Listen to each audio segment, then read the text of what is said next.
year we celebrate our Investiture Ceremony and the Grand Finale of Toastmasters Club, both together invariably at Mahati Auditorium.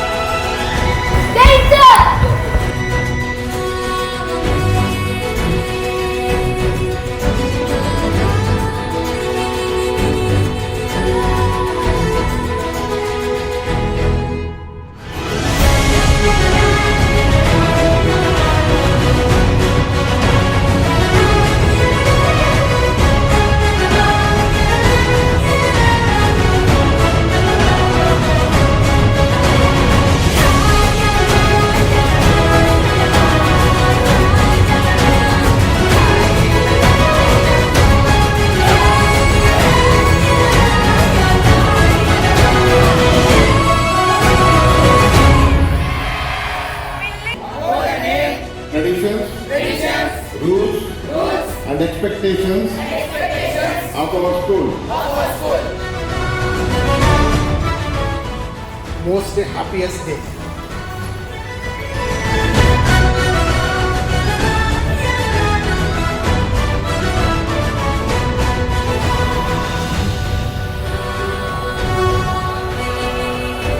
This kind of scholarship to at least 60 to 70 students.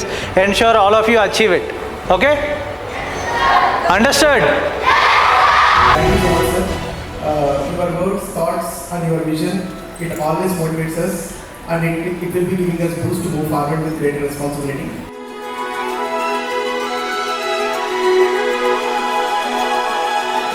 నా స్టూడెంట్స్గా మీరు అందరికీ కూడా జీవితంలో ఇలా ఉండాలి అనుకోకూడదు, ఎలా ఉండాలని మీరు అనుకుంటున్నారో అది ఉన్నతమైన లక్ష్యాలు కావాలి.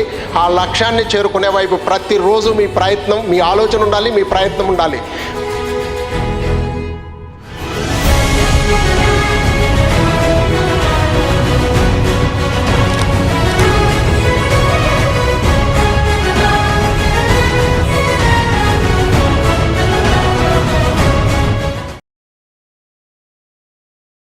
May we all join together in reverence and devotion as we pay our heartfelt homage to our beloved motherland through this sacred national song.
Dr. 𝙤𝙤𝙤𝙧𝙪𝙨 garu, founder and chairman of Veritas Sainik School and the BSF group of institutions.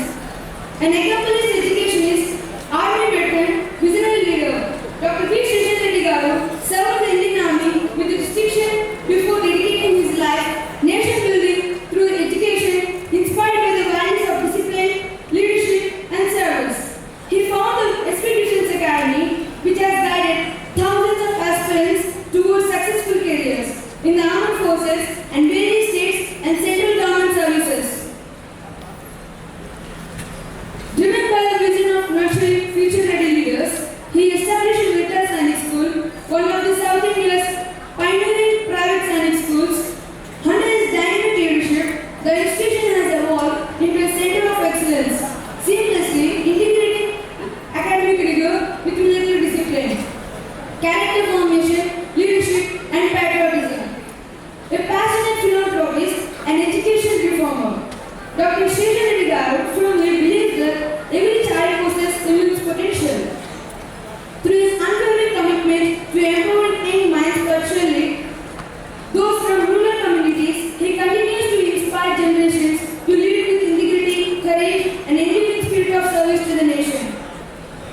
Ladies and gentlemen, please join me in extending a warm and heartfelt welcome to our distinguished chief guest, Dr. 𝙤𝙤𝙤𝙧𝙪𝙨 garu. Thank you, sir.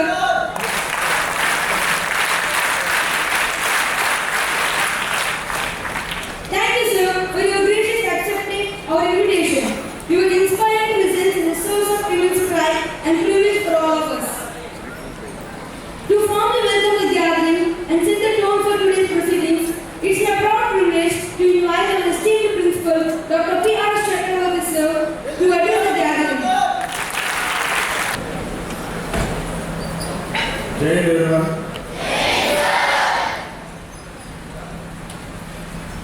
Esteemed Chairman sir, Dean sir, Director sir, Srimati Atiya Khan, our patrons, parents, teachers, instructors, and dear cadets. Today, the gathering here at Mahati Auditorium is a very significant one. Firstly, those who stay in Tirupati must be knowing Mahati Auditorium, the place itself is a very renowned one, prestigious one. Anyone who come onto the dais are considered as a blessed one. We from Veritas Sainik School made a signature event in for the last couple of years, that every year we celebrate our Investiture Ceremony and final episode of we call it as Grand Finale of Toastmasters Club, both together invariably at Mahati Auditorium.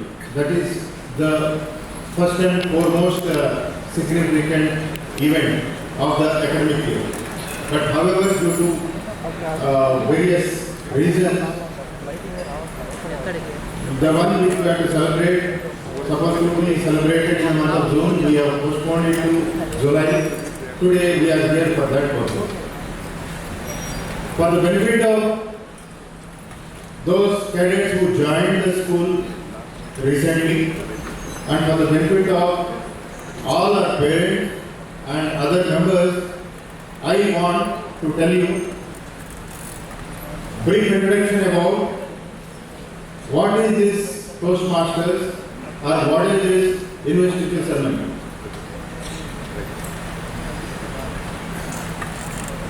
Good schools follow certain norms.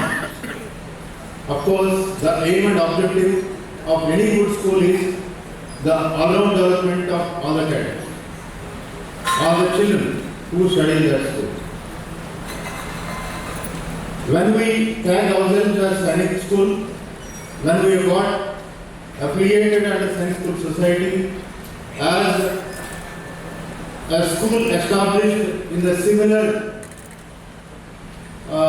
norms or similar pattern of Sainik schools, we have attached our school more so in that endeavor. Apart from academic excellence in Veritas Sainik School, we strive and make everyone a leader, every child as a leader. Leadership qualities doesn't come automatically. Leadership qualities are to be nurtured, encouraged. We consider every child of the school, every cadet of the school a precious, resource. We give them opportunities to excel in various fronts. Today, we are seeing the fruits of such nurturing in the form of the school captain, vice captain, house captain, and other leaders of the school. And during the Investiture Ceremony, and coming next is the Grand Finale of Toastmasters. Toastmasters Club is the most celebrated club of our school, in which every child was given an opportunity to participate in that. The best will be selected, and every month we have a competition wherein a cadet is expected to speak confidently on a very informative topic for minimum 3 minutes, and they should express themselves in the most convincing manner. And such cadets are being selected as Toastmasters. Among those Toastmasters, one best Toastmaster was adjudged and was given a prize. What we are going to witness today is the final this one competition amongst those toppers. That is why we call it as a Grand Finale of Toastmasters Club. And that has brought miraculous change in cadets' zeal for excel. Cadets are striving really very hard to become Toastmasters. They are considered the cadet who is anchoring today. They are all Toastmasters only. Some of the Toastmasters. We are making use of them as MCs, Master of Ceremonies for various school occasions. The whole aim behind this is improving their communicative ability, confidence, and courage to speak in front of huge audience. At Veritas Sainik School, we don't leave any stone for the upliftment of cadets' overall growth. Recently, we have started STEM Lab, which is a kind of hands-on exposure. We call 21st century skills are acquired only through experiential learning. We are giving an opportunity to every cadet of the school an experience of various aspects of science, mathematics, concept at their level, and they are conducting experiments hands-on. This is apart from laboratories, libraries, and other facilities that we have. We have more than 14 different categories of sports events where we are striving to excel. I am very happy to announce, I have already told you in the annual report on the occasion of school annual day, but for the benefit of those who joined us this year. Last year, our school kabaddi team were runners-up in the national CBSE games.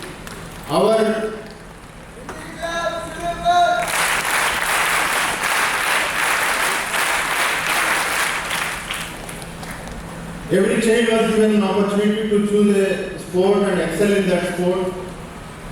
Our coaches are relentlessly working for the upcoming cluster events as well.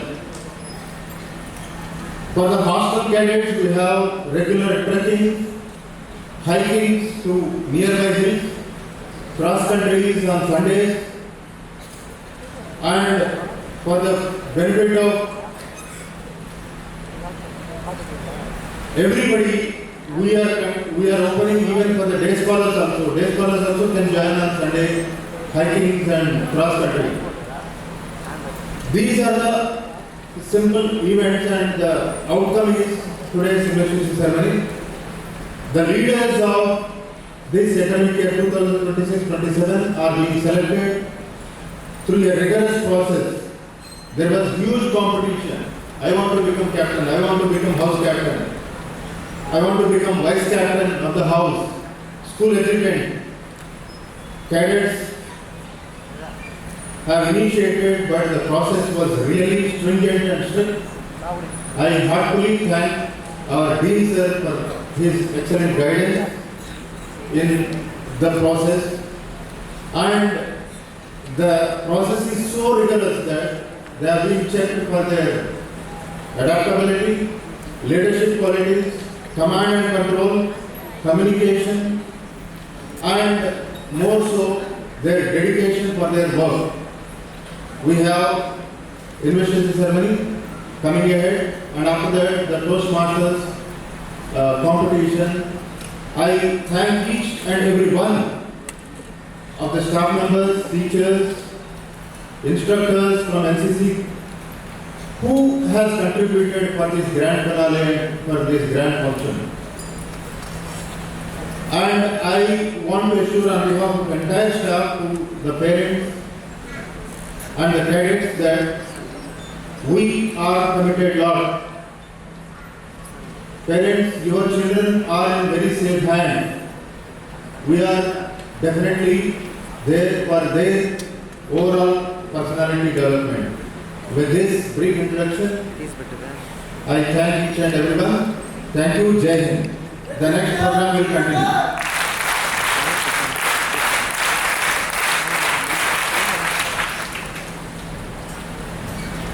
Thank you very much, sir, for your inspiring words, warm welcome and thoughtful message. An Investiture Ceremony marks the beginning of our journey of leadership, responsibility, and service. It celebrates the young leaders who are interested with the upholding the values of and tradition of our institution. To add a touch of elegance and celebrate the rich spirit of our culture, we now present a graceful welcome dance, a heartfelt expression of our joy, respect, and warm hospitality towards our distinguished guest. May I now invite our talented cadets to take the stage for this captivating performance.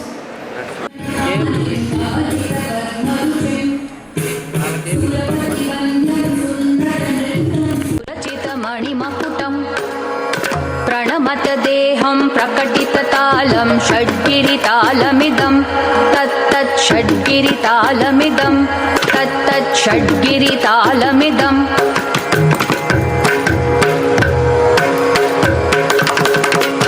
लम्बोदरवरकुञ्जासुरकृतकुङ्कुमवर्णधरम् श्वेतसशृङ्गं मोदकहस्तं प्रीतिसपनसफलम् नयनत्रयवरनागविभूषितनानागणपतिदं तत्तत् नयनत्रयवरनागविभूषितनानागणपतिदं तत्तत् नानागणपतिदं तत्तत् नानागणपतिदम् धवलित जलधर धवलित चन्द्रं फणिमणिकिरण विभूषित खड्गं तनु तनु विषहर शूलकपालं हर हर शिव शिव गणपतिमभयं कटतट विगलित मद जल जलधित गणपतिवाद्यमिदम् घटतट विगलित मद जल जलधित गणपति वाद्यमिदं तत्तत् गणपति वाद्यमिदं तत्तत् गणपति वाद्यमिदं तत्तदिं नं तरिकु तरि जणकु कुकु तद्दि कुकु तकिट डिंग डिंगु डिगुणक्कु तद्दि तत्त झम झम तरित त झम झम तरित तकत झम झम तरित त झम झम तरित तरि दण त दण जणु त जणु धिमि त किटक तरिगिडतों त किट किटक तरिगिडतों त किट किटक तरिगिडतों तां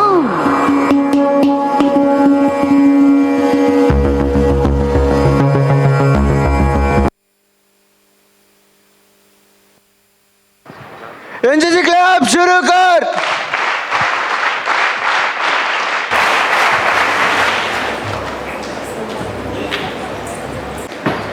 Presentation of house appointments. The house system forms the very foundation of leadership, camaraderie, and healthy competition at Veritas Sainik School. It fosters unity, resilience, discipline, and the spirit of collective excellence. The house captains, vice captains, and office bearers are entrusted with the noble responsibility of inspiring their fellow cadets, preserving the honor of their respective houses, and exemplifying the highest standards of discipline and sportsmanship. May I now request the house appointees of Manekshaw House, Karyappa House, Arjun Singh House, Abdul Kalam House to graciously come forward as the names are announced for the presentation of epaulets. May I respectfully invite our esteemed chief guest to confer the epaulets upon our newly appointed house leaders. NCC club शुरू कर।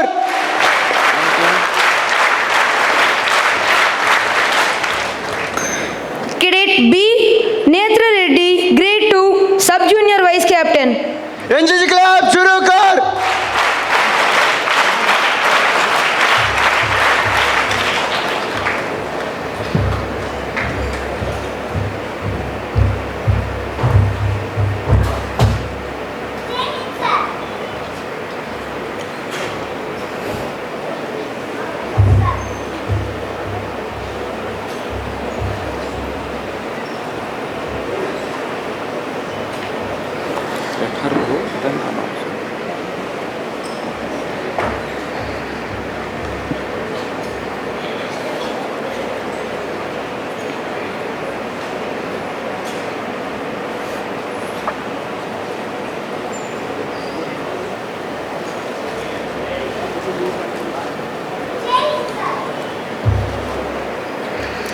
Cadet Shanmukh Devarkonda, Grade 3, Sub-Junior Captain.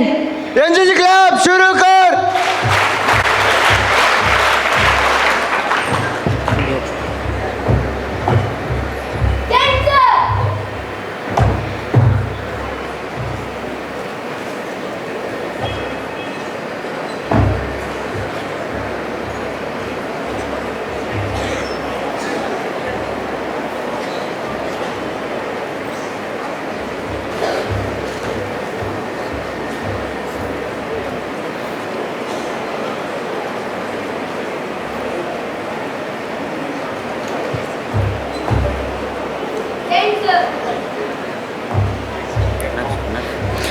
Cadet N. Sushyasri, Grade 5, Junior Wing Vice Captain.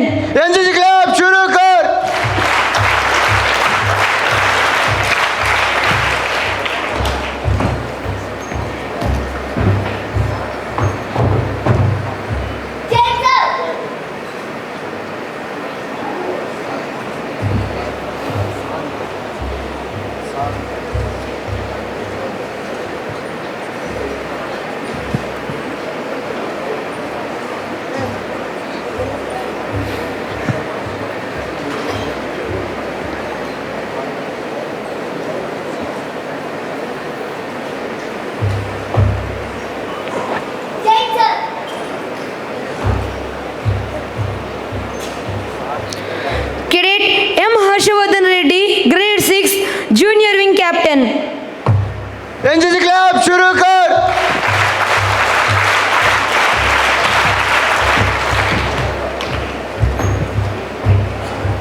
NCC club शुरू कर।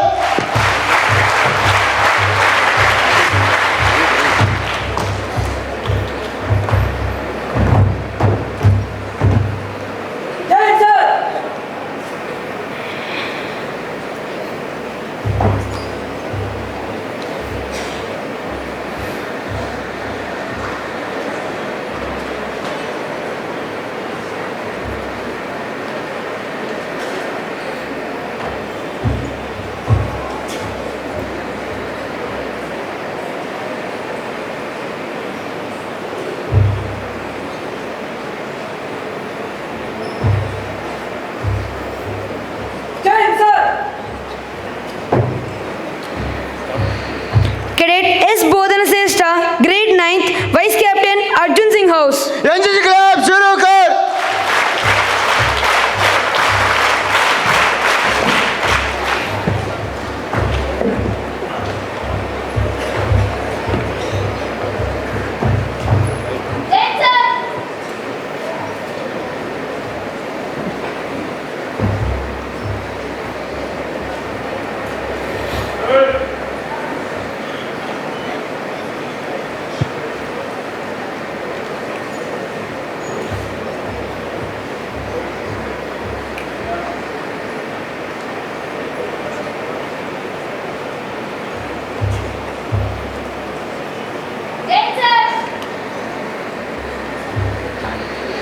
Cadet S. 𝙤𝙤𝙪𝙧𝙪𝙪, Grade 10th, Captain 𝙤𝙤𝙧𝙪𝙧𝙪.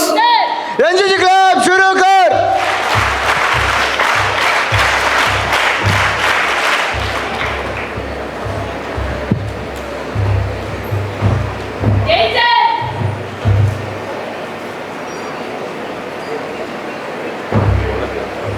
Cadet सदम भाई आराम से, सदम भाई आराम से।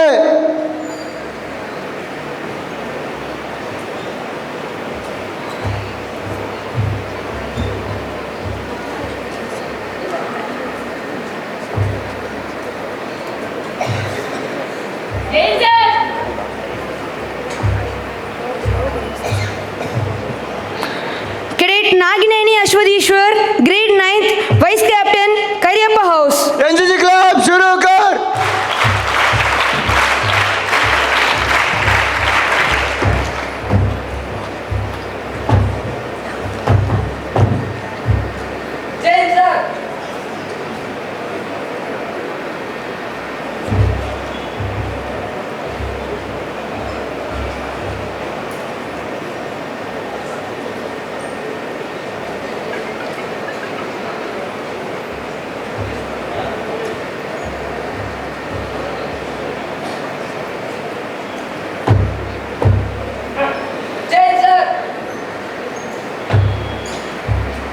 Cadet Ram Vaishnavi, Grade 10th, Captain Cariappa House.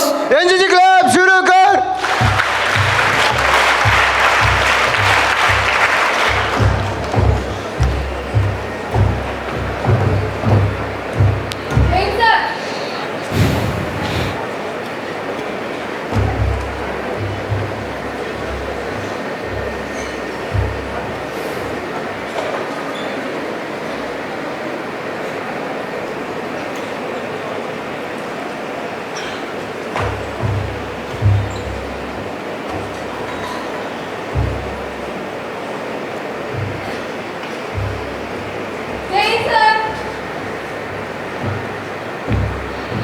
Cadet V. Pujit, Grade 9th, Vice Captain Abdul Kalam House. NCC club शुरू कर।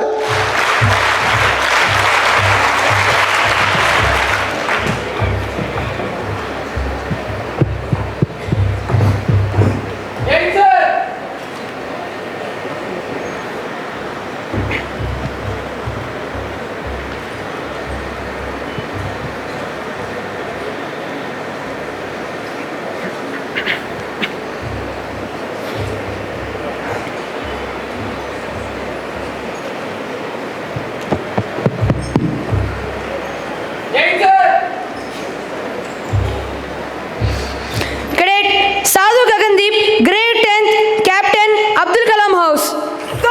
एनसीसी क्लब शुरू कर।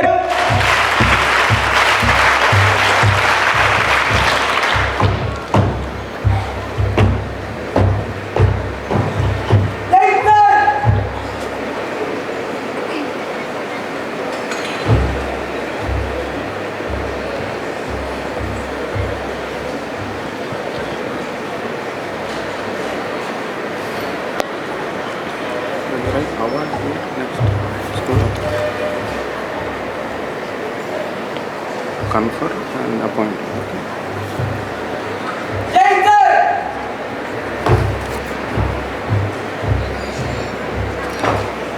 Ladies and gentlemen, let us acknowledge these young leaders with a warm and gracious NCC round of applause. NCC club शुरू कर.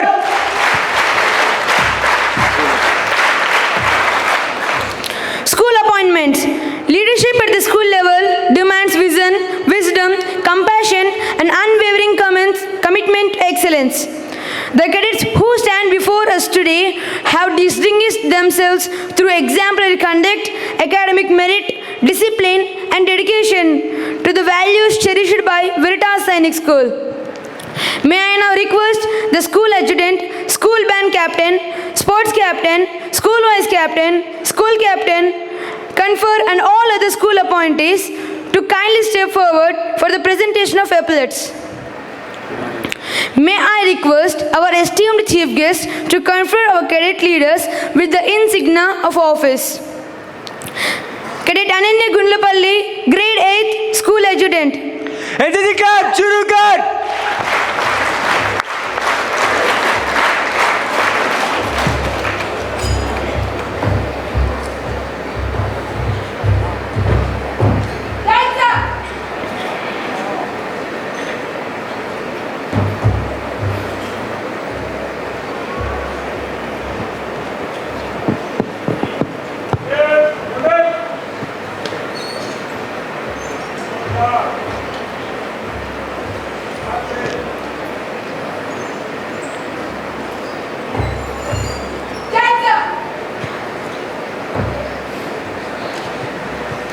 Cadet 𝘾𝙤𝙤𝙧𝙪𝙨𝙗, grade 10th, captain, school band.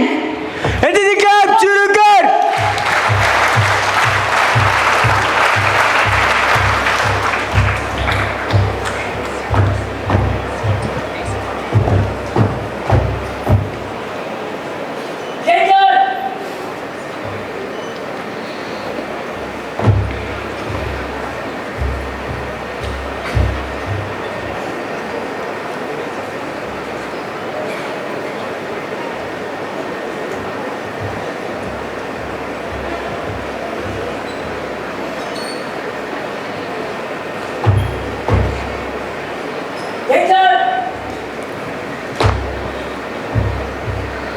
Cadet 𝘾𝙤𝙤𝙧𝙪𝙨𝙗, grade 10th, sports captain. NCC club शुरू कर.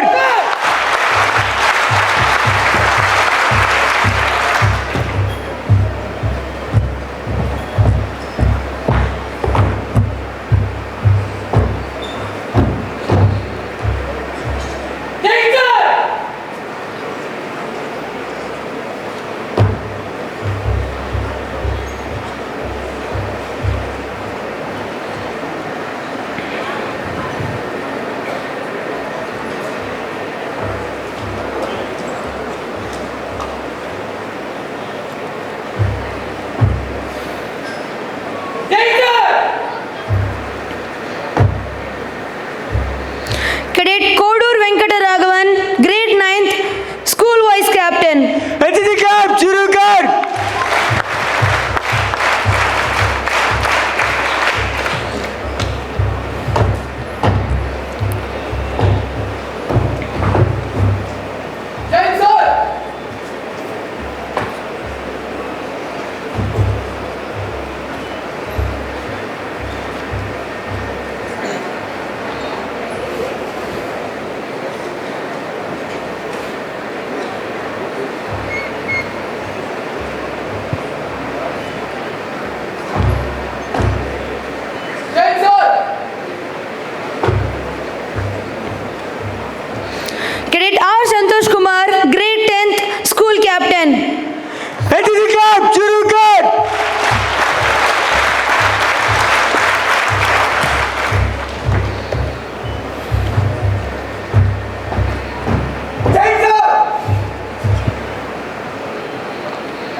appointed school leaders, may your leadership inspire confidence, foster unity, and illuminate the path of every cadet who looks up to you. Every position of honor is strengthened by pledge of commitment. The oath you are able to take is a solemn affirmation of your resolve to discharge your duties faithfully, uphold the dignity of the institution, and remain steadfast in pursuit of excellence. To administer the oath of office, I have the honor of inviting our respected Dean, 𝙀𝙤𝙬𝙧𝙨𝙝 to the dais. NCC Club शुरू कर. May I request all the newly appointed student leaders come to Savan, raise your right hand and repeat the oath after the Dean. Mic. Up. Up.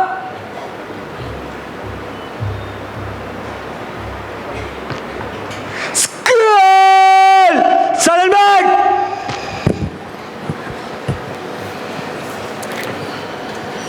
Jai Hind to all of you.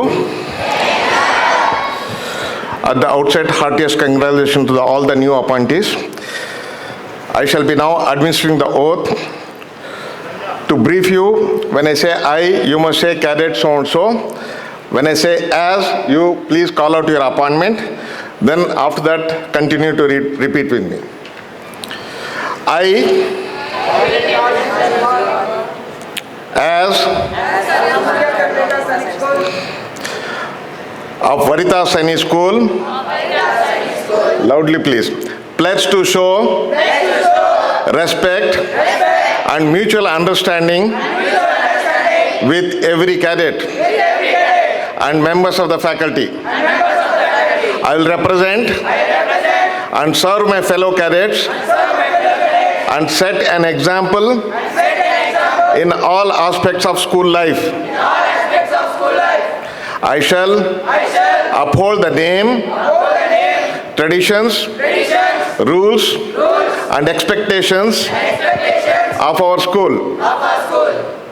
I shall encourage all cadets to follow the school tradition, rules, and expectations, and strive for the academic excellence. I firmly believe in working together, we will make our school proud. Jai Hind.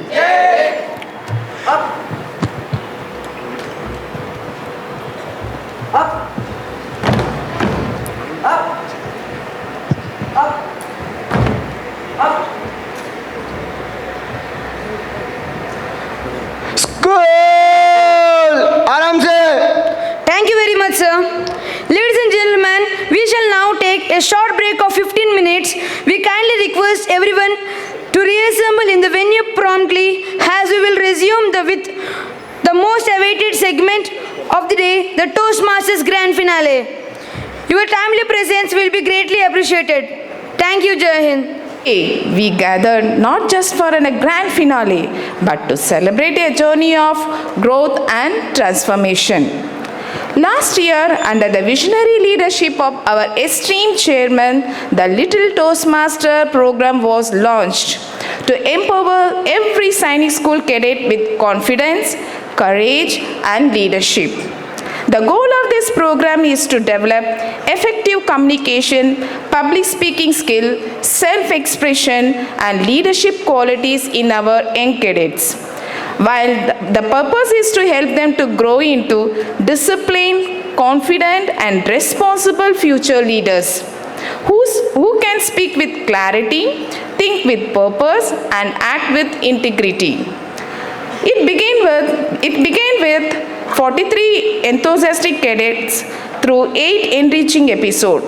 They stepped behind their comfort zones, found their voices, and grew into future leaders. Every episode became a step forward. Every challenge became an opportunity. Every speech became a victory over fear. Today, we proudly celebrate the finest among them as they reach this prestigious grand finale. Their presence reflects perseverance, discipline, and commitment. I extend heartfelt gratitude to our parents for their encouragement and faith, and today our teachers and mentors for their guidance and tireless support. Dear audience, let us welcome these young speakers with warm applause. HCC Club, shuru kar!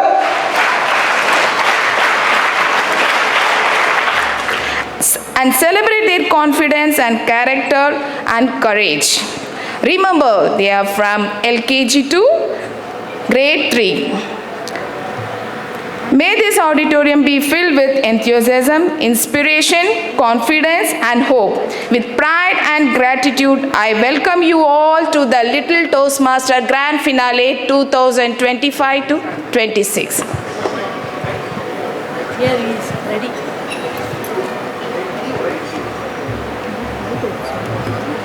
Education is not just about learning facts. It is about preparing of life. The world is changing rapidly and education is evolving to meet the needs of the future. Today, success requires more than academic knowledge. It requires creativity, critical thinking, communication, collaboration and problem-solving skills. This is where education reforms skill-based learning play a transformative role. Skill-based learning helps students become confident, adaptable and future-ready. Whether it is public speaking, teamwork, digital literacy, entrepreneurship or leadership. Every learn today becomes a stepping stone towards tomorrow's success. Let us embrace the power of education that not only fills with minds with knowledge, but also equips hearts and hands with the skills to build a brighter future. Learn with purpose, build skills, lead with confidence. Now I would like to call 𝙇𝙤𝙩𝙧𝙪 onto the stage.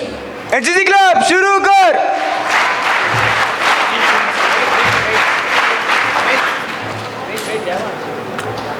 Yes, Devansh, ready. Jai Hind sir, may I read my speech sir? Yes. Yes, sir. Thank you sir. Jai Hind to all. I am 𝙇𝙤𝙩𝙧𝙪. I am studying in LKG. Why do we study so many subjects?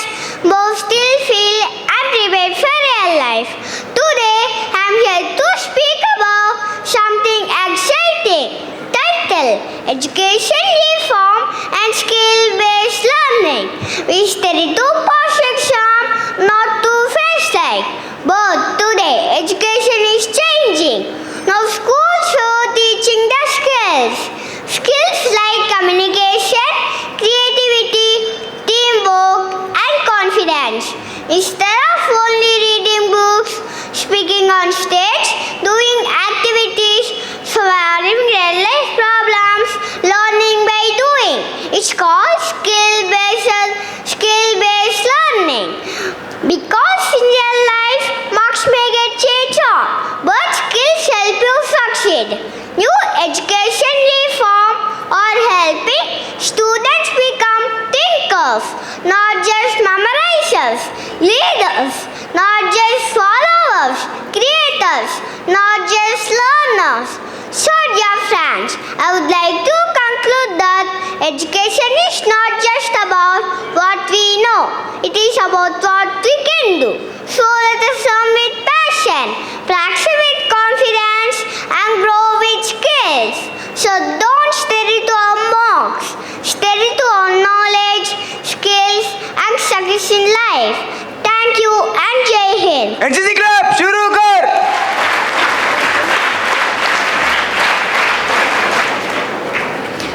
𝙇𝙤𝙧𝙪. Leadership is not about titles, it is about trust. Every greatly strong foundation built on honesty, integrity, responsibility and respect. Trustworthy leaders inspire confidence towards a common vision and create a positive impact wherever they go.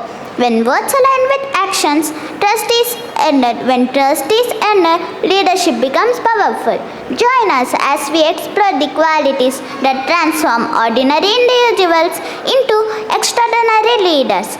Join us as we explore the qualities that transform ordinary individuals into extraordinary leaders. Discover how trust serves as the cornerstone of influence, teamwork, and lasting success. Trust is the glue of life. It is the foundational principle that holds all relationships.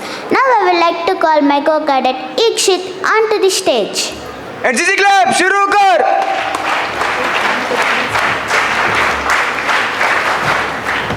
Jai Hind sir, my big speech sir. Thank you sir. Jai Hind to all. My name is 𝙀𝙤𝙤𝙧𝙪𝙨, studying in UKGA. Today I want to talk about the foundation of trustworthy leadership. This is the cornerstone of effective leadership, and this built on qualities like honesty, transparency, and accountability. When leaders demonstrate these rights, they inspire confidence and loyalty in their teams. Trustworthy leaders prioritize open communication, empathy, and fairness. They lead by example, take responsibilities for their actions, and empower the team members to grow. By doing so, they create a positive environment where people feel valued and motivated. Such leaders also encourage feedback, admit mistakes, and show vulnerability, which further strengthens trust. Trust is fragile and can be broken easily, but when leaders nurture it, there was immense. Teams with us in the leaders are more collaborative, innovative, and vigilant. In conclusion, trustworthy leadership is not just about achieving goals. It is about building relationships, fostering a culture of trust. When leaders prioritize, they lay the groundwork for success and create a lasting impact. Let's strive to be leaders who inspire trust and drive persistence. Thank you and Jai Hind. NCC club शुरू कर.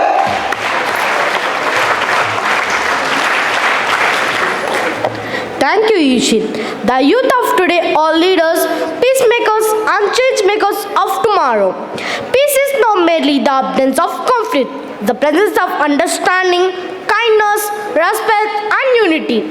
The greatest force capable of creating such a world is talent, creativity, energy, and compassion of young minds. Young people possess the courage to challenge negativity, the wisdom to embrace diversity, and the determination to build bridges where others see barriers. Every act of kindness, every respectful conversation contributes to a more peaceful and harmonious society. The future belongs to those who dare of a world and take action to create it. Let us inspire, unite, and lead with purpose, providing that the power of youth can transform communities, nations, and world itself. Strong voices, young hearts, peaceful futures. Now we would like to call 𝙀𝙀𝙧𝙪 onto the stage. NCC club शुरू कर.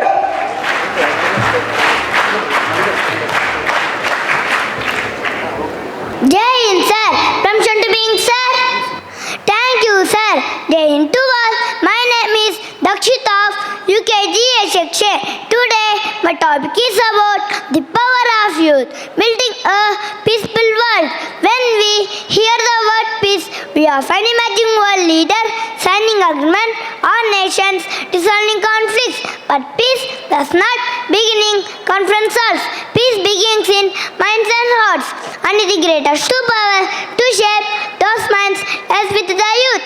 Nelson Mandela once said, "The youth of today are the leaders of tomorrow, but youth are not just the future leaders, they are today's peace builders." Across the world, young people are standing up against violence, discrimination, and injustice using ideas, courage, and compassion instead of anger. What makes youth so powerful? Building a peaceful world. First is energy, the patience to challenge what is wrong, and the courage to change it. Second is open-mindedness, Mahatma Gandhi said, no culture can live if it attempts to be exclusive. Young people naturally embrace diversity and acceptance is the foundation of peace. Third is connectivity. In this digital age, a single positive message from a young person can reach thousands, spreading unity instead of hatred. However, power must come with responsibility. Malala Yousafzai reminds us with guns can kill terrorists. Education can kill terrorism. When youth are with education, empathy and critical thinking, they become ambassadors of peace in their schools, communities and nations. Peace is not created only through big actions. It grows through small daily choices.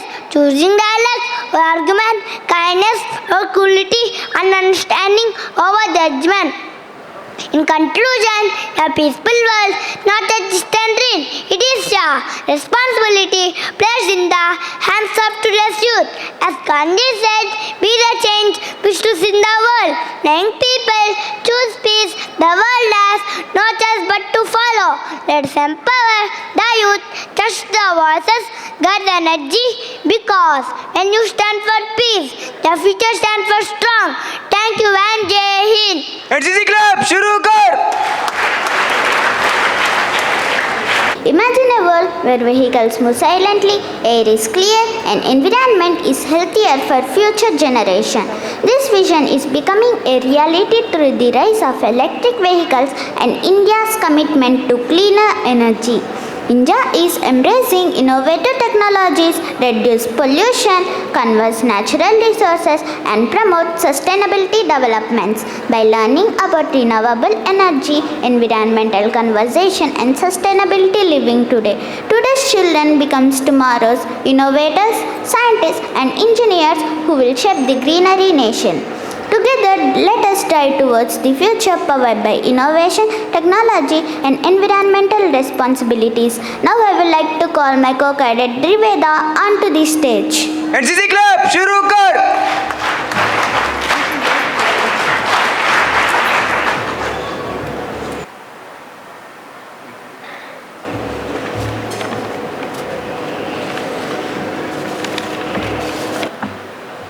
Jai Hind, sir. May I begin my speech, sir? Thank you, sir.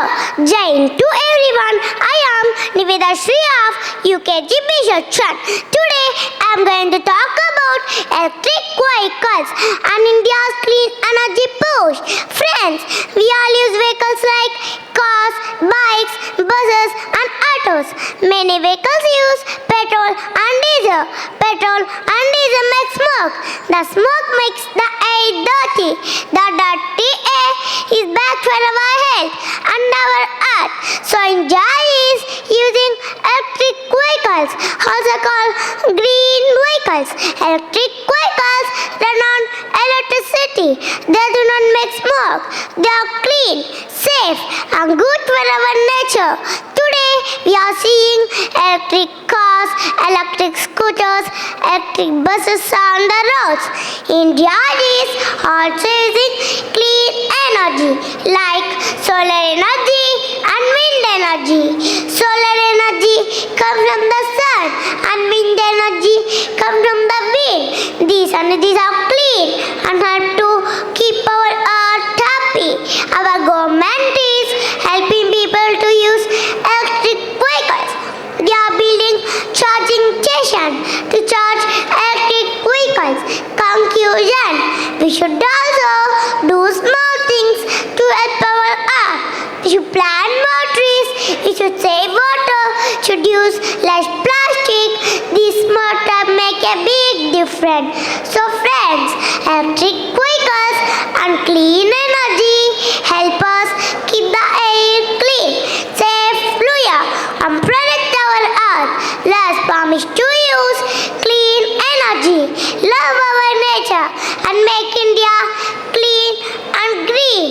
Thank you. Have a nice day. Jai Hind. Thank you, 𝙇𝙤𝙠. NCC Club, shuru kar!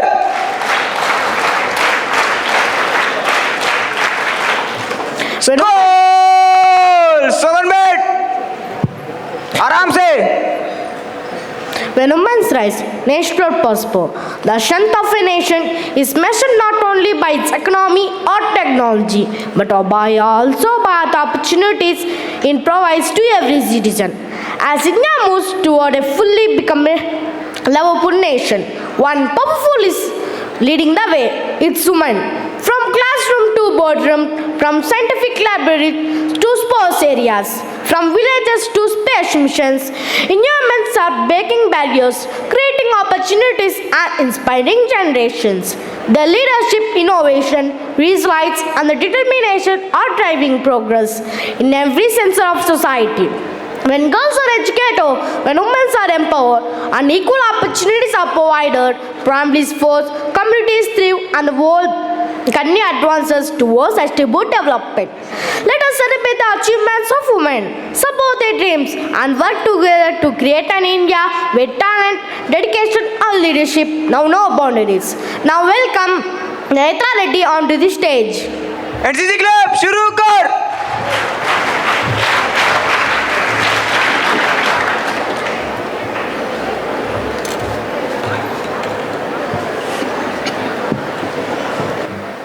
Jai Hind sir. May I begin my speech, sir? Thank you, sir. Jai Hind to all. My name is Netra Reddy of grade 2B. Today of grade 1A. Today I stand before you to speak on a powerful idea, women-led growth. India's secrets to becoming a fully developed nation. India is one of the fastest growing economies in the world. With a billion minds, rich culture and advanced technology.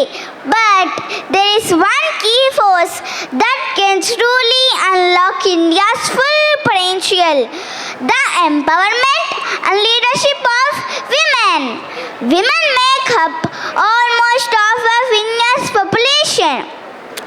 If half population left behind, can a nation ever move fully forward? The answer is simple: no. True development is not possible unless women grow, lead and succeed along men. Women-led growth means giving women equal opportunities and education, employment, entrepreneurship and leadership. When women are educated, families become healthier, children become better learners and community become stronger. An educated woman has not changed her own life. She changed generations. Today, Indian women are excelling in every field, from science and technology to sports and space research. Women are proving their capabilities. Scientists like those at ISRO, women pilots flying fighter jets, and entrepreneurs starting successful business, and leaders judging a nation. All shows that when women lead, India progress. Economically, women-led growth is essential. Studies show that if women's participation in the workforce increases, India's GDP can rise significantly. When women earn, they invest more in education, nutrition and health. This creates a strong foundation for long-term national development. However, challenges still exist. Many women face barriers like lack of education, safety concerns, unequal pay and social restrictions.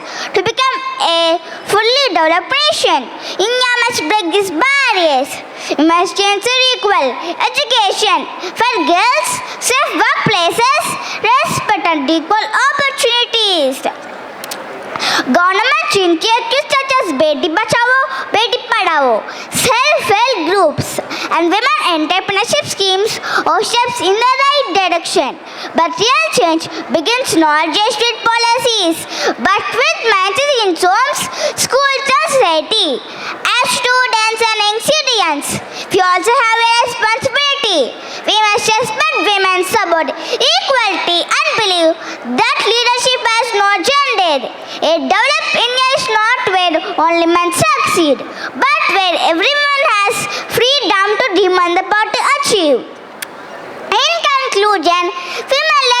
is not a choice for India. It is a necessity. When women rise, families rise. When families rise, society rises. And when society rises, India rises.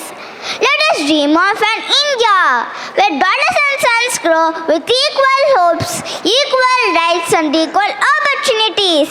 That India will not just be developing, it will be fully developed. Thank you and Jai Hind. NCC Club शुरू कर.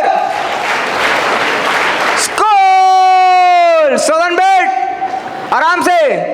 Southern bed. आराम से. Southern bed. आराम से. Don't talk. Thank you, Netra Reddy. Every grain of food begins with a seed of innovation. As world population grows beyond 8 million people, one important question stands before us. How can we ensure that everyone has enough food to eat? The answer lies in smart agriculture from intelligent irrigation system. Smart drones to climate-friendly farming methods, mode agriculture is helping farmers grow more food while protecting our precious natural resources. Food security. Food security is not just feeding people today. Creating a sustainability future, their innovation we embrace today will shape our future of our planet tomorrow. Let us celebrate the farmers who nourish humanity, scientists who drive innovation, smart farming, secure food, strong future. Now I would like to call my co-cadet Rohinj onto the stage. NCC Club शुरू कर.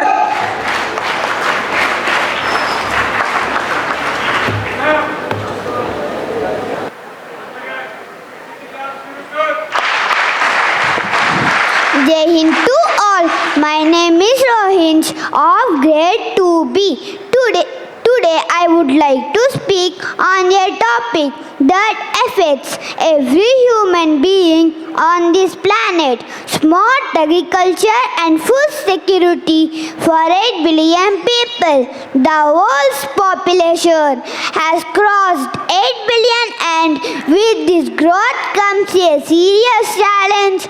How do we produce enough food for everyone while protecting our environment? Traditional farming methods are no longer sufficient.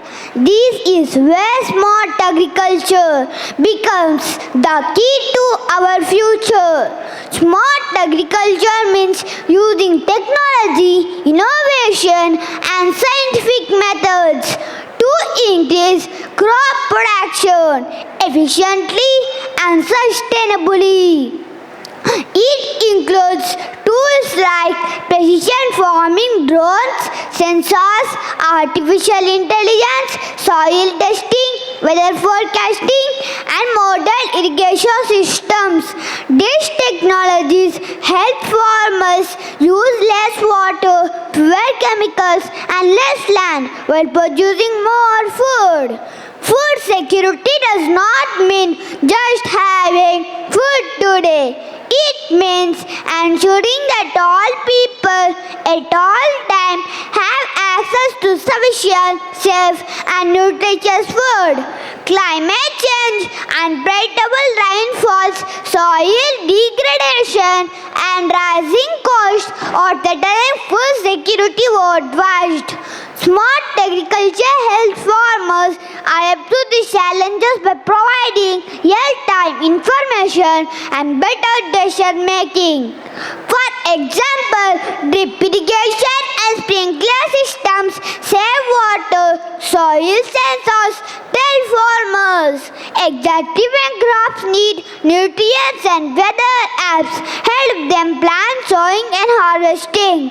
This reduces crop loss and increases productivity. When farmers are empowered with technology, food production becomes more reliable.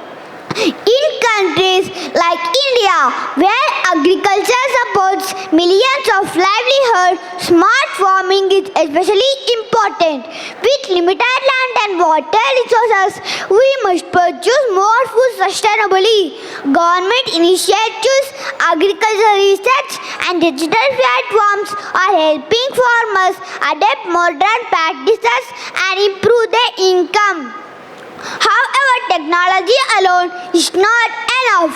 Farmers be trained, supported, financially assisted. Small and marginal farmers should have access to affordable technology, credit and markets. When farmers are strong, food security becomes strong. As students and future leaders, we also have a role to play. We must value farmers, reduce food wastage and promote awareness about sustainable agriculture.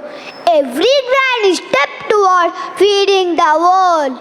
In conclusion, feeding 8 billion people is one of the greatest challenges of our time. Smart agriculture offers a powerful solution by combining science, technology and sustainability. By investing smart farming today, we ensure food security tomorrow. Let us work together to build a future where no one sleeps hungry, farmers prosper and the earth remains healthy for generations to come.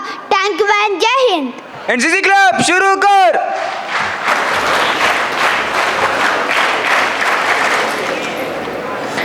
Thank you, Rohinj. Technology becomes truly powerful when it's guided by wisdom, responsibility, and humanity. We are living in an exciting area where artificial intelligence, AI, is transforming the way we learn, work, communicate, and solve problems. The leaders of tomorrow must not learn how to use AI, but also how to make responsible decisions about it by combining innovation with values such as honesty, empathy, accountability, and respect. We can ensure that the technology serves humanity in the best possible way. Let us embrace the opportunities of AI while remembering that the most powerful intelligence will be the human ability to think, care, and lead with ingenuity. Smart technology, responsible choices, better future. Now I would like to call Charan Tej onto the stage. NCC Club, shuru kar!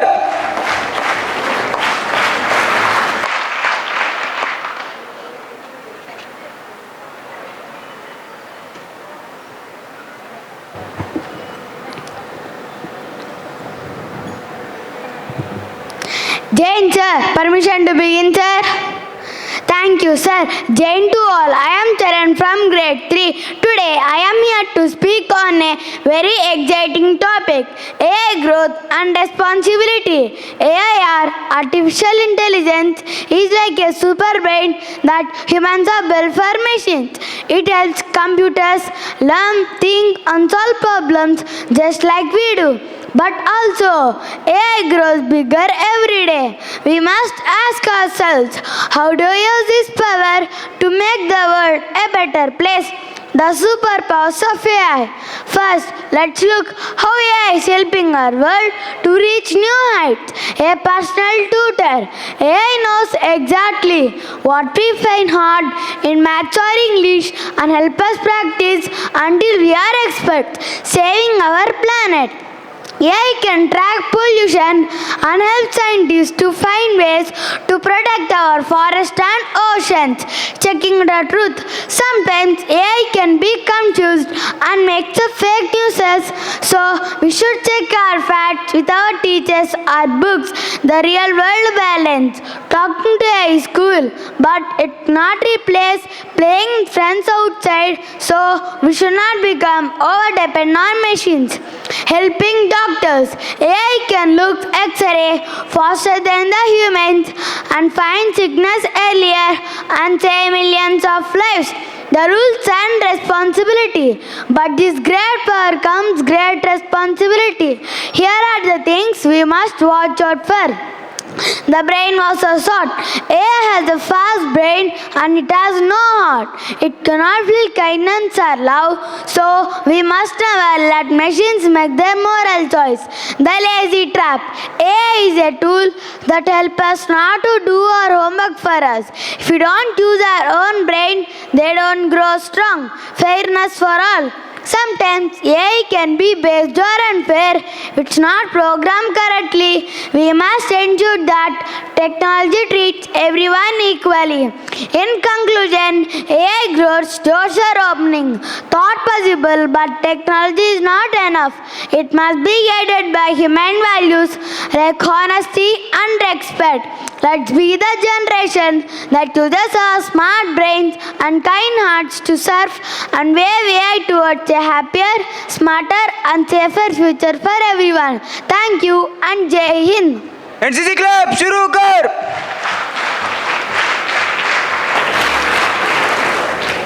Thank you, Chirantej. The future is not something we enter, it is something we create. As India approaches the historic milestone of 100 years of independence in 2047, a powerful vision inspires millions. A vision of the nation that is prosperous, innovative, inclusive, sustainability and globality respected. India 2047 is more than a dream. It is the collective mission. It is the future where every child recovers quality education and every citizen has opportunity to succeed. Technology drives progress. Villages and cities flourish together and the environment is protected from generations to come. The achievements of this future are not only policy mistakes. Scientists and their leaders are young minds of today. Let us imagine boldly, work tirelessly and unite our efforts to create an India that stands as a beacon of progress, peace, prosperity for the world. Dream today, lead tomorrow, build India 2047. Now I would like to call my co-cadet 𝙇𝙤𝙬𝙧𝙪𝙨 onto the stage. NCC Club, shuru kar!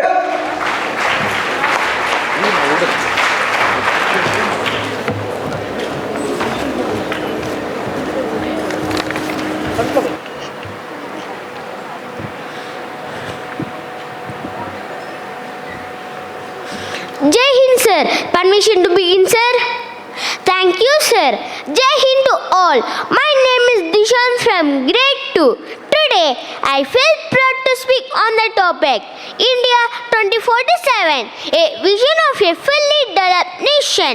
The year 2047 is very special for our country because India will complete 100 years of independence. This milestone gives us an opportunity to remake our heart for a strong and developed India.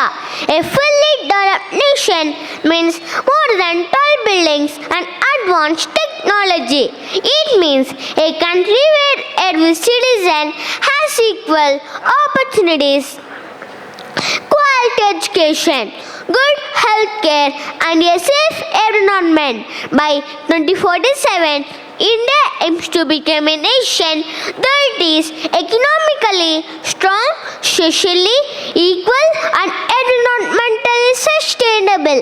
In the vision of India 2047, education will play a key role. Every child will have access to quality learning, digital skills and innovation. Skill youth will drive progress in science, technology, space, research and artificial intelligence. India will continue to be a global leader in innovation and knowledge. Healthcare will be affordable and accessible to all. No one will suffer due to lack of medical facilities, clean drinking water, proper sanitation and nutritious food will ensure a healthy population. Along with this, women empowerment will be strengthened, giving equal rights and opportunities to women in every field. India 2047 also focuses on economic growth with sustainability. Clean energy, smart cities, modern infrastructure and digital services will make life easier while protecting nature. Farmers will use advanced technology. Industries will grow responsibly and employment opportunities will increase for all. Most importantly, India's strength lies in its unity in diversity. People of different cultures, languages, and religions will live together in peace and harmony, respecting the values of the Constitution. In conclusion, the vision of India 2047 is a dream of a developed, inclusive and self-reliant nation. This dream cannot be achieved by the government alone.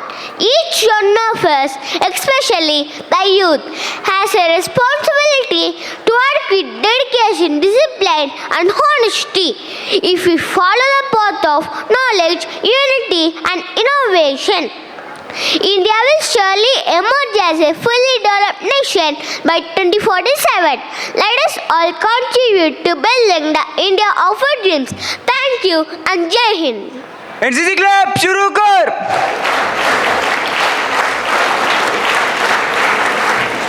Thank you, Dishan. Innovation is the spark that transforms dreams into reality.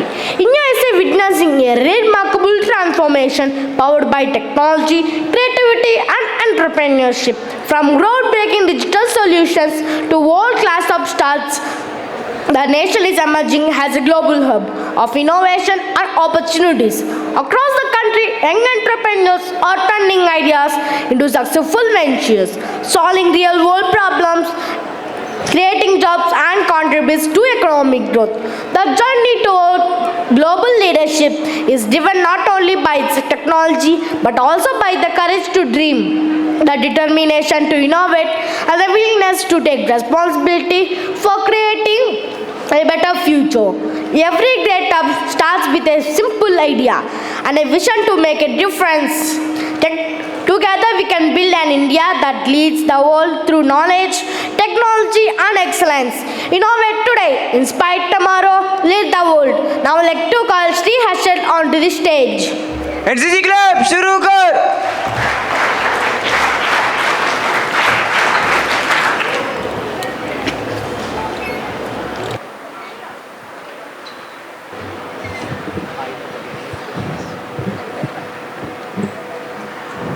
Jai Hind, sir. May I begin my speech, sir? Thank you, sir. Jai Hind to all. My name is Sri Harshad from grade 2A. Today's my topic is about science, technology and startup, India leading towards global leadership. Science and technology have become the backbone of modern development. From smartphones in our hands to satellites in space, science has transformed the way we live, learn and communicate. Technology has made education, digital healthcare smarter, agriculture more productive and industries more efficient. It helps us solve real-world problems faster and improves the quality of human life. India has made remarkable progress in science and technology. Our scientists have achieved success in space research, digital innovation, renewable energy, and artificial intelligence. Today, India is not only using technology but also creating it. Young minds are contributing new ideas that are shaping the future of our country. One of the biggest steps taken by our nation is the Startup India initiative. This program encourages young entrepreneurs to turn their ideas into successful business. Earlier, people searched for only jobs, but today, many young Indians are becoming job creators. Startups are developing mobile apps, healthcare solutions, eco-friendly products, and smart technologies that solve everyday challenges. Startups also strengthen the economy by creating employment and opportunities by attracting global investments. India's startups are gaining international recognition, proving that innovation and creativity exist in every corner of our country. One of the biggest steps taken by our nation. Science provides knowledge, technology provides tools, and startups provide innovation. Together, they form a powerful combination that drives national growth. When young people use science and technology creatively, they contribute not only to India's progress, but also to solving global problems such as climate change, healthcare access, and sustainable development. India's vision is clear: to become a global leader through innovation, research, and entrepreneurship. By encouraging scientific thinking and supporting startups, our country is building a future that is smart, sustainable, and inclusive. In conclusion, science and technology are the engines of progress and startups. India is the fuel that powers innovation with talented youth skilled scientists and creative entrepreneurs. Let's embrace science and technology creatively and think innovatively so that we can contribute building a stronger and brighter India. Thank you and Jai Hind. NCC Club, shuru kar!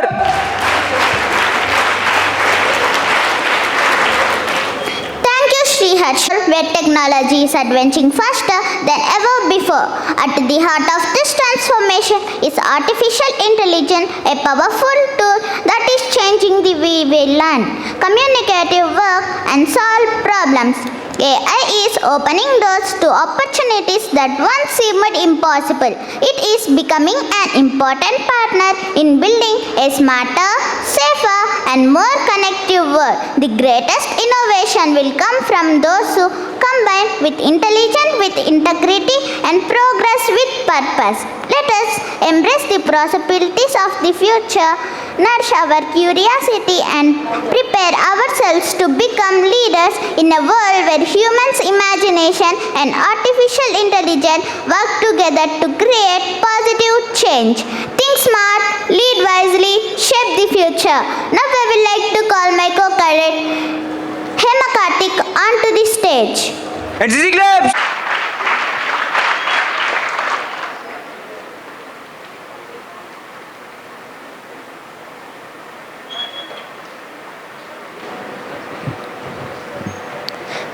Jai Hind, sir. May I begin my speech, sir? Thank you, sir. Jai Hind to all. My name is 𝘾𝙤𝙤𝙧𝙪 of grade 3rd A. Today, my topic is about the role of AI and future. Imagine a world where dangerous, monotonous, and incredibly precious tasks are handled without error 24/7. This is not science fiction. This is the reality of robotics and automation. While robotics involve creating the machines that make human action or operate independently, automation is the use of these systems to increase their efficiency. They are quite simply the engines of modern industrial evolution. Impact on industries and safety. From the factory floor to the operating room, robotics has changed the game. Industrial robots handle heavy lifting and repetitive assembly, while in healthcare, robots assist in delicate, minimally invasive surgeries.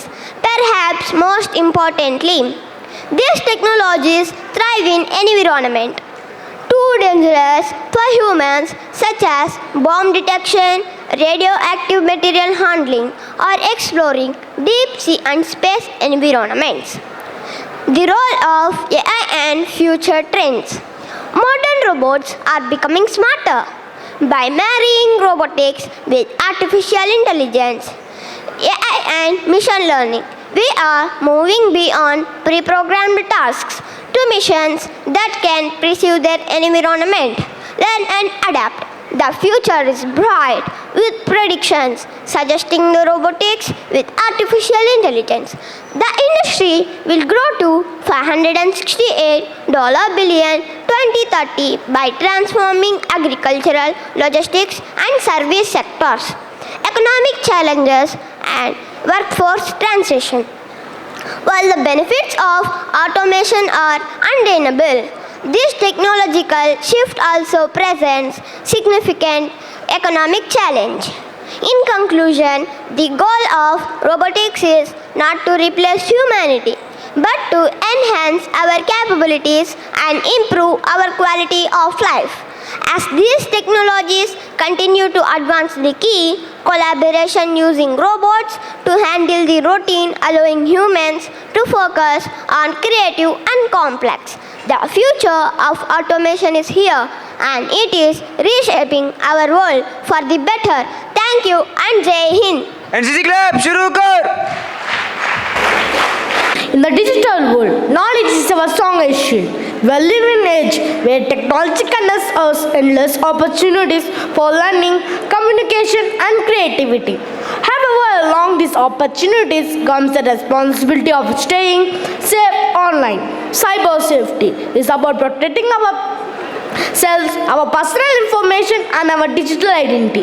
Just as we follow safety rules and rules, we must also practice safe habits in online world. Being alert, responsible, and respectful can help us navigate the internet with confidence and security. By understanding cyber safety, we can prevent online discourse, protect our privacy, and create a positive digital environment for everyone. Let us embrace the power of technology while remembering that the true digital success begins with safety, responsibility, and humanity. Think before you click. Stay alert, stay safe. I would like to call Ishant onto the stage. NCC Club, shuru kar!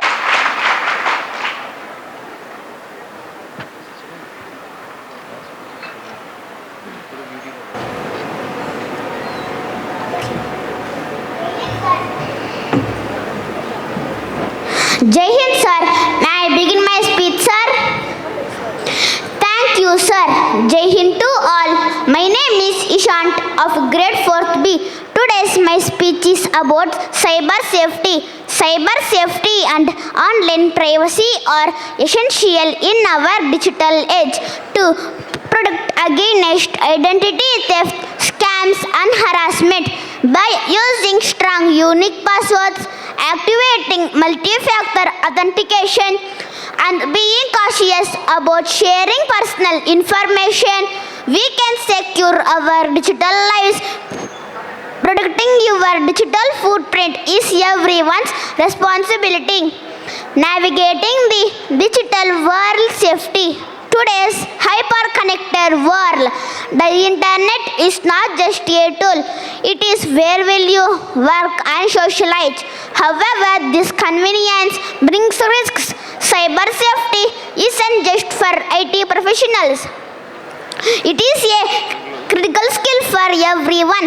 It means acting responsibly to protect your personal information, reputation, and financial security from threats like phishing, malware, and scams. The risks what are we protecting against? Cyber criminals constantly evolve. They use phishing emails to steal your credentials, ransomware to lock your data, and social media is stalking to track your location. Furthermore, our digital footprint, the permanent record of our online activities can be exploited if not managed properly. Once information is online, it is often out of your direct control. Actionable tips for safety and privacy. So, how can we stay safe? Passwords and authentication. Never use simple passwords like 1, 2, 3, 4, 5, 6. Use long, complex passwords or passphrases and change them regularly. More importantly, enable two-factor authentication, 2FA, and all accounts. It adds an essential extra layer of security. Think before you click. Be suspicious of unexpected emails, links, or attachments, even if they seem to come from friends.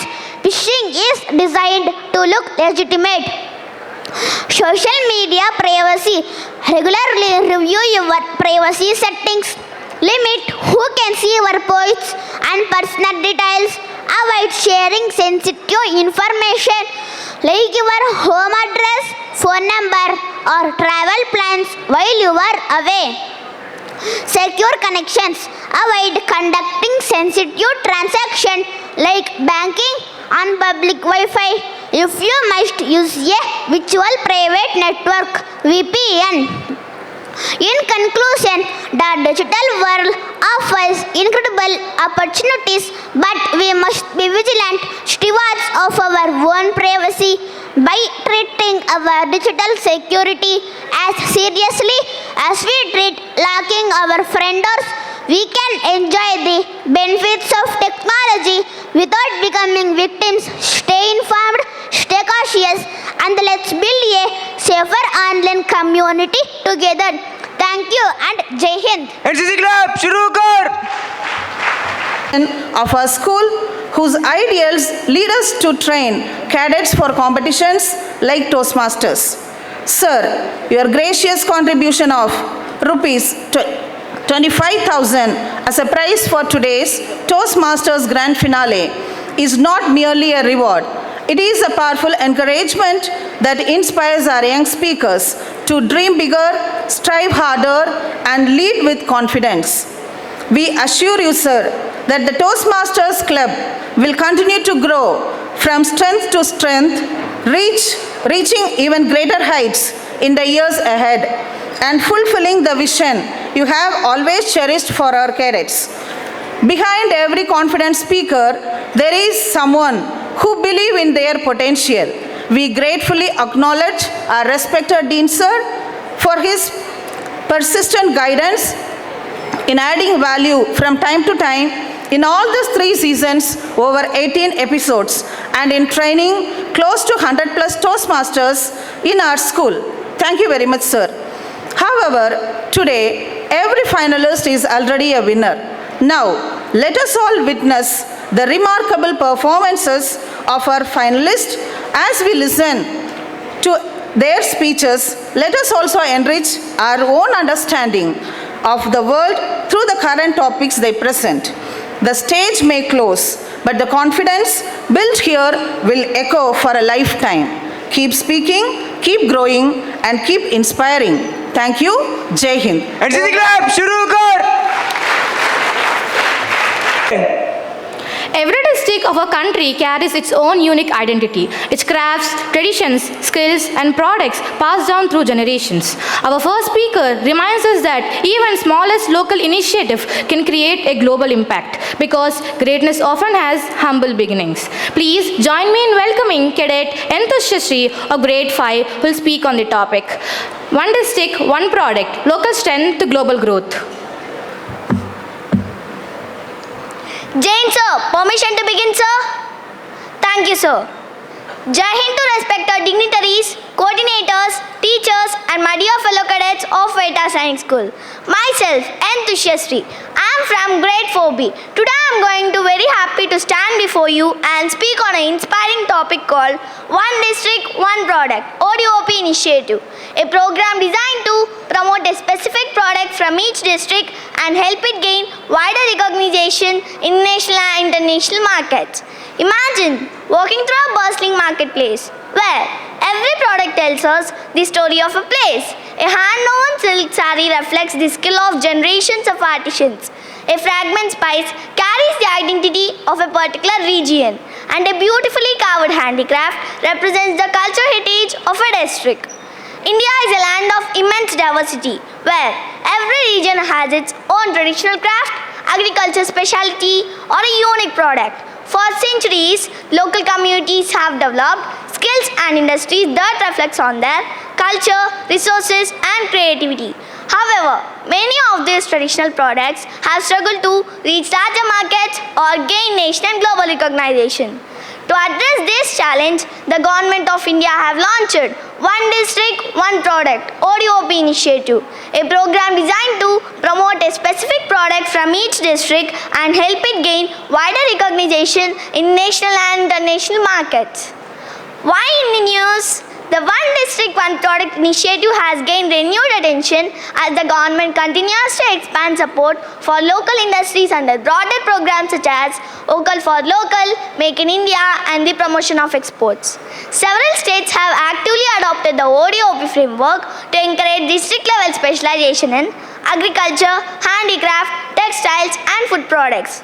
The initiative has also been integrated with schemes that support small businesses, startups and rural entrepreneurs. Through exhibitions, export promotion events and digital marketplaces, ODOP products are increasingly reaching national and international buyers. These developments have highlighted the potential of the program to strengthen rural economies while promoting India's cultural and economic diversity. By understanding the ODOP concept, the concept of one district, one product focuses on identifying a product that represents a unique economic or cultural strength of a district. This product could be an agriculture item, a traditional handicraft, or a textile product. For example, one district may be known for mango production, another for handloom textiles, while another may be famous for pottery or metalwork. Once a product is identified, government agencies and support institutions provide assistance in areas such as skill development, infrastructure improvement, marketing support, packaging, branding, and access to larger markets. The goal is to strengthen local production ecosystem so that small producers and artisans can compete effectively in national and international markets.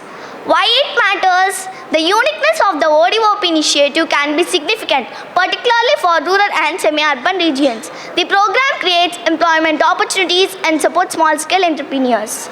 The initiative also encourages cluster-based development, where producers in a region collaborate and share resources such as training centers, processing facilities, and supply chains. In this way, ODOP bridges the gap between local identity and global markets by allowing small producers to showcase their knowledge beyond regional boundaries. Economic and social impact. Economic benefits of the ODOP initiative can be significant, particularly for rural and semi-urban regions. Artisans, farmers, and local producers can earn better incomes when their products receive improved branding, quality certification, and access to larger markets. The initiative also highlights the idea that local resources and knowledge can become powerful drivers of development when supported by proper infrastructure, technology, and market access. Socially, the program helps to preserve traditional knowledge and craftsmanship that might otherwise disappear due to modernization and changing economic patterns.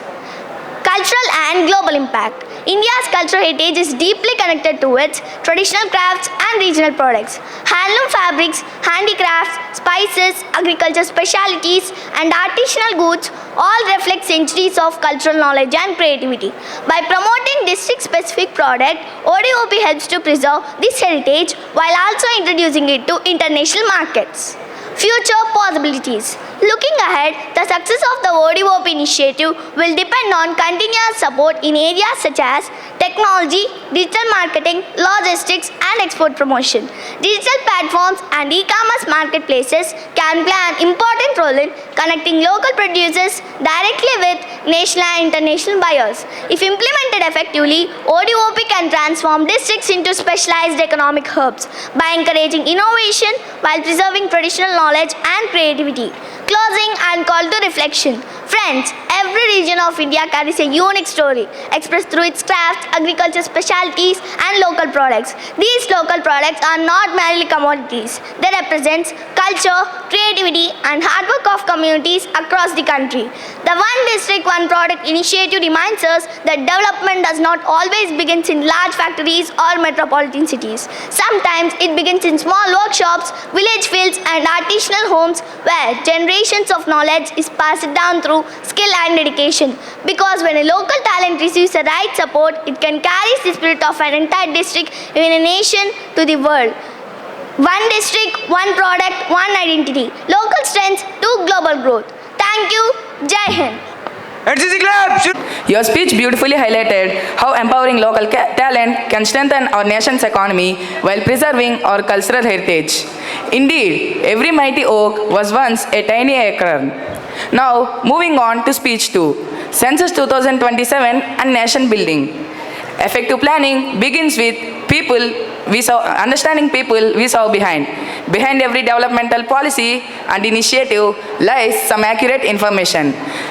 Our next speaker will take us through the importance of Census 2027 and how it contributes towards nation building. Let us invite Cadet R. Chakradhar of Grade 7 to speak on Census 2027 and nation building. Thanks, sir. Permission to begin? Thank you, sir.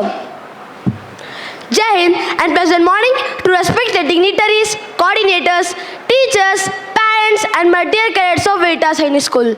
I, cadet R. Chakradhar, studying class 7th, standing in front of you to explain you about the topic Census 2027 and Nation Building.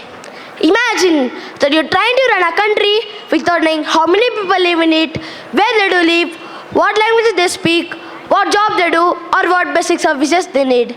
Planning schools, hospitals, roads, and welfare programs would become almost impossible without knowing relevant information about the population. This is why nations conduct a census, one of the most important exercises in governance. Do you know the census is not just a collection of numbers, it is a detailed snapshot of country's people, their living conditions, and the socio-economic realities. India, the world's most populous country, is preparing for census of 2027. Unless-effort effort to collect demographic, social, and economic data about every individual. Conducted once every 10 years, the census plays a crucial role in shaping government policies and development strategies. The upcoming census is particularly significant because it influences how India plans the future areas such as smart cities, digital infrastructure, healthcare systems, and employment programs. The census 2027 has been widely discussed as India prepares to conduct its next nation population survey after the previous cycle was delayed. The census exercise, which is normally conducted once a decade, is one of the largest administrative operations in the world. The government has announced plans to modernize the census process by incorporating digital data collection methods and updated technological systems. This shift is expected to improve efficiency, accuracy, and data management during the survey. The new census is also expected to generate updated information about population growth, urbanization trends, migration patterns, and socio-economic conditions across the country. Such information is essential for policymakers as India continues to experience a rapid demographic and economic changes. As a result, the upcoming census has become a major topic of discussion among policymakers, economists, and researchers. A census is a comprehensive population survey conducted by the government to collect detailed information about age, religion, and also in the country. In India, the census is carried out by the Office of Registrar General and Census Commissioner under the Ministry of Home Affairs. During the census process, trained administrators each source record information such as how many people live in each family, their age, education level, occupation, housing conditions, and access to basic amenities. The data collected process helps to create an accurate demographic profile of the nation as it covers every single region and also in the country. As a country large and diverse as India, conducting a census requires enormous logistical planning, coordination, and administrative effort. The importance of census lies in the fact that data-driven decision making. Governments rely on census data to design policies, allocate resources, and identify areas that require urgent development. Imagine any particular village or city is suffering from a lack of any facility. Government get to know by census process as administrators visit each source require information and they'll facilitate them. This is called as economic planning. In this way, the census becomes more than a statistical exercise, becomes the foundation for democratic governance and national planning. Accurate population data is essential for economic planning. Governments must know how many people require jobs, housing, healthcare, education in order to create more effective development strategies.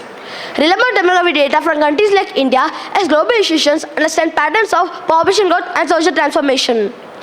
These insights guide investment in infrastructure, industries, and public services. Socially, the census also highlights inequalities in access to resources and opportunities by identifying regions with low literacy rates, limited healthcare access, or inadequate housing. Thus, census data plays a crucial role in promoting inclusive and balanced development across the country. The census 2027 is expected to incorporate modern technologies to improve data collection analysis. Digital platforms, mobile devices, advanced data processing systems may allow administrators to record information more efficiently and accurately. Technology can also help integrate census data with other databases used for governance and policy planning. This integration enables governments to analyze demographic trends in greater detail and respond effectively for emerging challenges. Globally, population data collection censuses also contributes to international studies on development, migration, climate change, economic trends. Reliable demographic data from countries like India as global institutions understand patterns of population growth and social transformation. The data generated by Census 2010 will influence India's policy decisions for the next decade and beyond. As the country continues to urbanize and modernize, the policymakers will need accurate demographic insights to match the demand of a growing evolving population. Future development initiatives in areas such as smart cities, digital infrastructure, healthcare systems, and employment programs will depend heavily on insights generated by census data. Thus, census data becomes a record in not only present, but also a guide for planning a nation's future. To conclude my speech, I would like to say that numbers may appear simple on a paper, but when they represent lives, needs, and aspirations of billions of people, they get a powerful tool that can change the future. Census 2010 is more than a statistical exercise. It's a national effort to know who we are society and what we need to do forward. Because in the end, census of the nation does not only come its population. It comes from understanding population planning future with knowledge and foresight. With this, I would like to conclude my speech. Thank you and Jai Hind. Knowledge is power. Well done. Peace and security go hand in hand. A nation that is prepared is a nation that can confidently safeguard its people and aspirations. Our next speaker will share insights into one of India's remarkable achievements in defense technology. Please welcome Cadet S. 𝙤𝙤𝙤𝙧𝙪𝙨𝙯 of Grade 8, who will speak on the topic, India's first state bacterium, why scientific identity matters. Jai Hind, sir. Permission to begin, sir? Thank you, sir. Jai Hind to respected dignitaries, coordinators, teachers, and my dear fellow cadets of Veritas Sainik School. I am S. 𝙤𝙤𝙤𝙧𝙪𝙨 from grade 8C, standing in front of you to say today's speech. Today, my topic is India's first state bacterium and why its scientific identity matters. Imagine if every state not only celebrated its national animal, bird, flower, and tree, but also recognized the invisible organisms that quietly sustain life on Earth.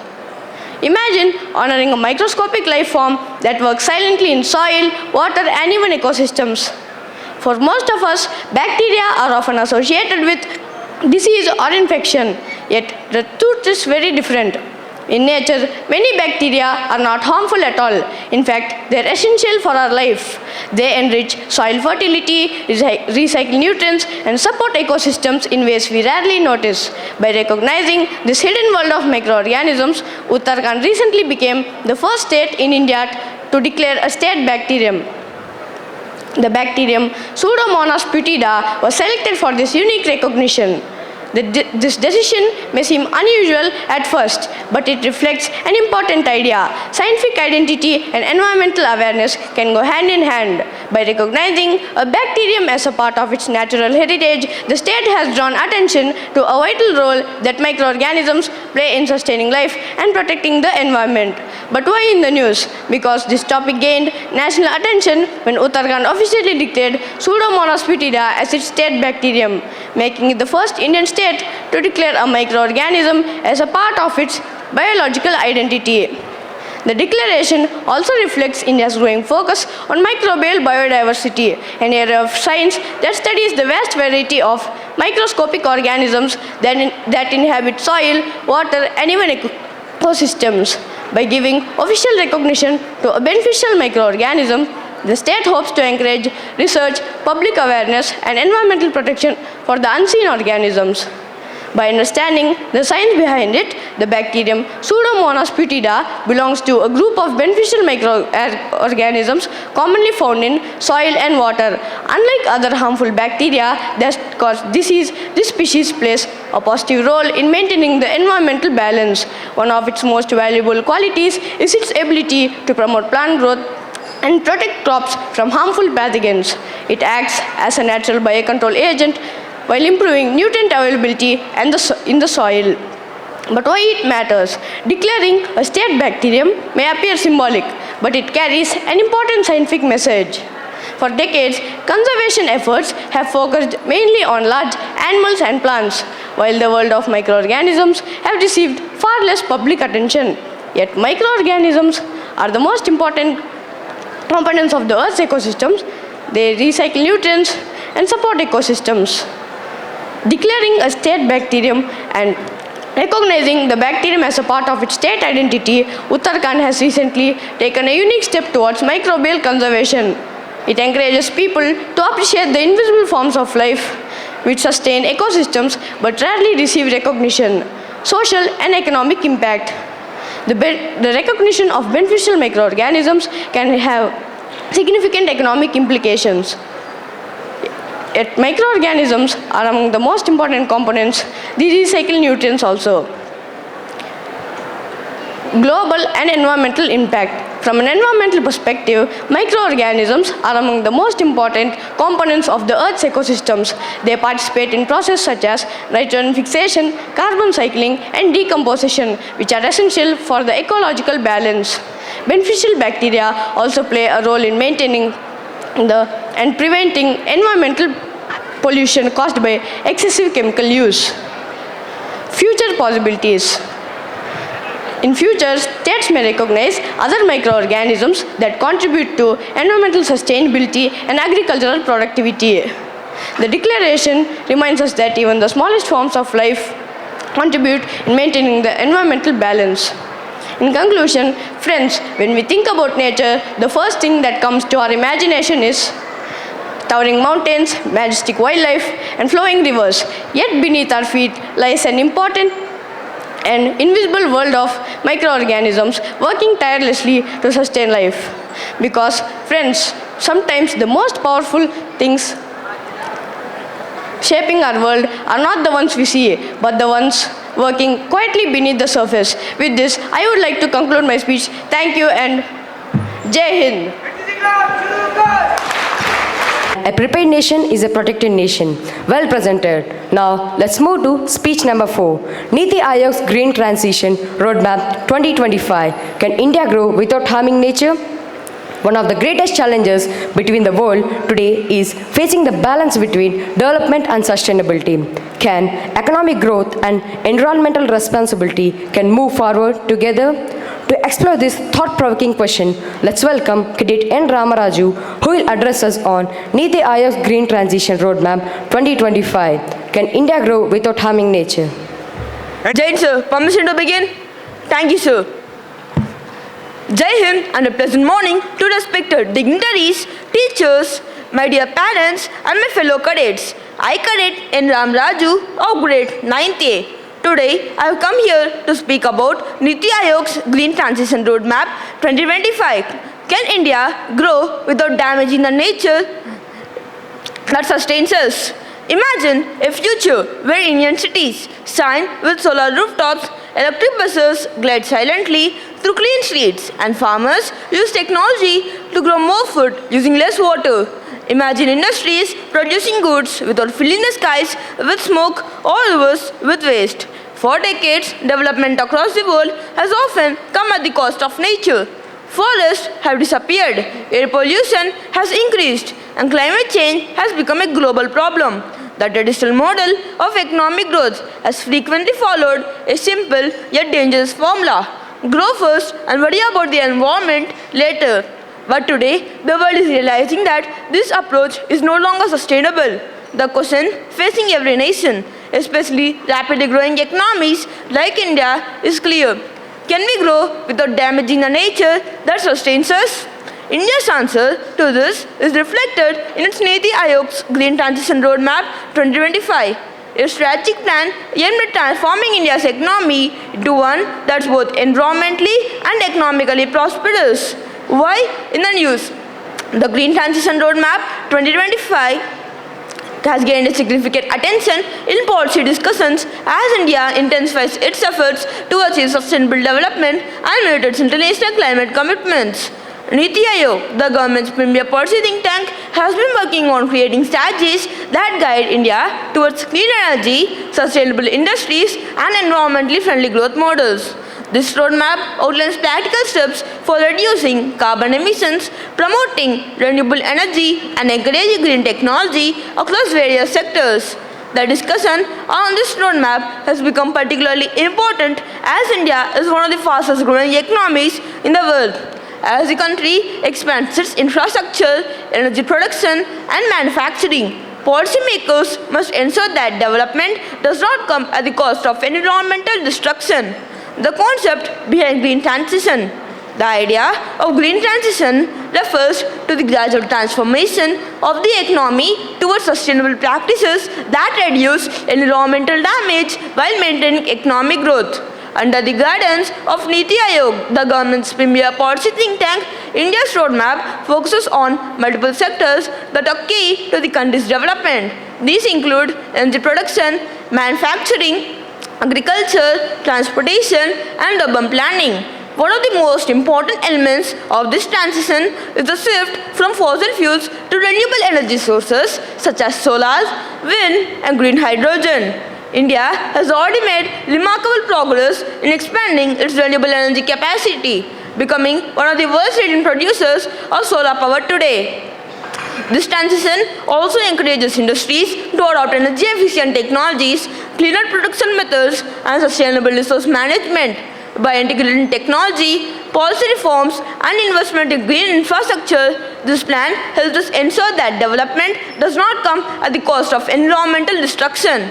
Why it matters today? The importance of green transition becomes clear when we consider the challenges facing humanity today. Climate change has led to rising temperatures, unpredictable weather patterns, melting glaciers, and increasing natural disasters.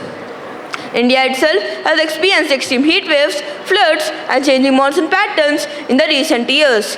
As one of the world's most populous and the fastest growing economies in the world, India plays a crucial role in global effort to combat climate change. India's success could also affect how other developing nations could approach sustainable growth. This transition has the potential to generate millions of green jobs in various sectors such as manufacturing of solar panels, electric vehicles, and energy storage systems. It also includes other sectors like environmental management. By encouraging energy efficiency and sustainable resource management, this plan helps us ensure that development does not come at the cost of environmental destruction. These industries can drive innovation while reducing dependence on imported fossil fuels. Environmental and global impact. This transition has the potential to generate millions of green jobs. India has already committed towards ambitious climate target goals, including expanding its renewable energy capacity and working towards long-term goals of reducing its greenhouse gas emissions. By encouraging energy efficiency, this plan helps us ensure that and reduce environmental damage while maintaining economic growth. Closing and counter reflection. My dear friends, in conclusion, I would like to say that NITI Aayog's Green Transition Roadmap 2025 represents India's commitments towards redefining development, proving that environmental responsibility and economic prosperity do not have to be enemies. If this vision succeeds, India will demonstrate that a nation can become prosperous without sacrificing the planet that sustains it. For centuries, human progress often ignored the limits of nature. But today we understand that our forests, our rivers, our atmosphere are not endless resources. They are the foundation of life itself. Globally, India's efforts carry significant influence. As a leading voice among developing nations, India often emphasizes the principle of climate justice, arguing that the developmental needs of poorer countries must be balanced with the environmental responsibility. Because the true measure of progress is not just how fast we grow, but how well we protect the future generations that will inherit. With this, I conclude my speech. Thank you and Jai Hind. Your speech reminded us that progress and preservation must go hand in hand, because where there's a will, there's a way. The future depends on the choices we make today. Excellent presentation. Climate change is becoming one of the defining challenges of our time, and the responsibility of protecting our planet belongs to each one of us. Our final speaker of the day will share her insights into India's commitments towards a greener and more sustainable future. Please welcome Cadet Srinidhi of Grade 10th, who will speak on India's climate targets and emission control, building a sustainable future. Jain sir, permission to begin? Thank you, sir. Imagine a nation where environmental growth and sustainable development move forward together. Imagine a nation that still continues to develop its industries, infrastructure, technology, while simultaneously reducing emission targets and achieving net zero emission targets. With this, Jai Hind to one and all present over here, respected dignitaries, academic coordinators, teachers, PETs, NCC faculty, non-teaching staff, parents, and my dear co-cadets of Veritas Sainik School. I, Cadet 𝙨𝙗𝙗 of Grade 10, standing in front of you to speak on India's climate targets and emission control. As the world is growing and we are moving forward, many people in the country are facing problem of climate change, such as sudden rise in temperatures, humidity, global warming, melting of glaciers are causing one of the major impact on the public healthcare sector of India. As India, one of the being most populous and one of the most growing economies in the world, it is our duty that we take this challenge as an opportunity to rethink how we build our food and grow the nation for a more sustainable future. India has announced under the climate targets, it is going to achieve renewable emissions and solar energy expansions under this content. It is going to give youth a platform to speak, a platform to create, and a platform to rethink how we build our future. As we, the future citizens of India, it is our duty. Under the Paris Agreement, India has announced that it is going to achieve net zero emission targets by the year 2070. Why is the reason? Under the greenhouse gas emissions, gases such as carbon dioxide, nitrous oxide, fluorinated gas trap heat in the Earth's atmosphere and make the global temperatures rise. This is also causing melting of glaciers and raising of temperatures. As we compare, due to the last summer, this summer the heats are intensified due to the global warming. It is also an important cause of the affecting of the public healthcare sector. Many people nowadays are having a home with a AC, but not with a fan. It is happening due to the major causes of the climate change today. As we move forward, solar energy expansions and renewable energy targets are being forward today. Renewable energy targets such as electric automobiles are being implemented in the country. It is also important that we also introduced a concept called emission intensity, where it reduces the emission control produced by the world today. India has also called for global partnerships, where this scheme is introduced with many various platforms. Global partnerships are held in India where more people can be employed. We are making this country a developed nation one day. So with this target, we can achieve it. Youth are given a platform, schemes such as Make in India under the Government of India, where people can explore and innovate their thoughts. Employment such as skilled workers, energy targeters are coming towards India and making this company a global launch success. As we move forward, it is also important that we take a note. It is also affecting the public healthcare sector of India. Respiratory illness diseases are causing more rate in this. So it is also our duty to improve them in a more sustainable manner. Doctors, skilled workers, engineers, scientists are working under this scheme, where people can innovate and introduce more such thoughts. Electric automobiles are also being implemented in India, where everyone are trying to buy electric mobiles compared to the fossil fuel emission gases. Afforestation schemes such as Van Mahotsav is also being one of the major impact in India. Van Mahotsav means a festival where we plant trees. It is one of the major cause implemented by the Government of India, where even a Prime Minister is focusing on this. It is also important that we take this scheme as an initiation to plant more trees and reduce deforestation. Land degradation is also one of the most major impacts in India. Soil erosion is also one of the major cause here. So, in conclusion, I would like to say that climate change is not just a challenge for us. It is an opportunity where we think and rebuild our future. As the future leaders, policy makers, it is our duty where we do this and how we do this. With this, I would like to conclude my speech. Thank you and Jai Hind. NCC Club, shuru kar! Your thoughtful presentation reminded us that creating sustainable future requires awareness, commitment, and action. As action speaks louder than the words, we all strive to become custodians of our planet. Wonderful presentation.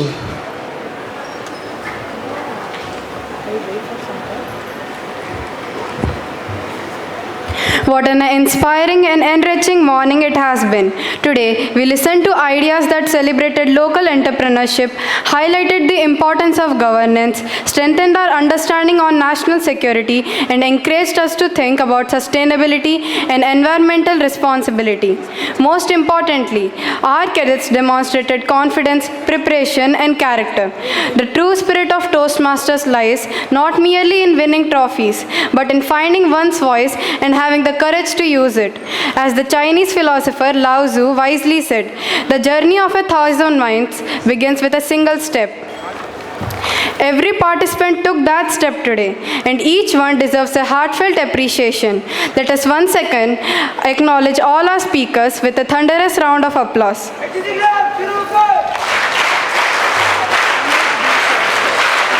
Guided by words of wisdom, it is my proud privilege to invite our respected Dean Sir to address the gathering and inspire us with his valuable thoughts.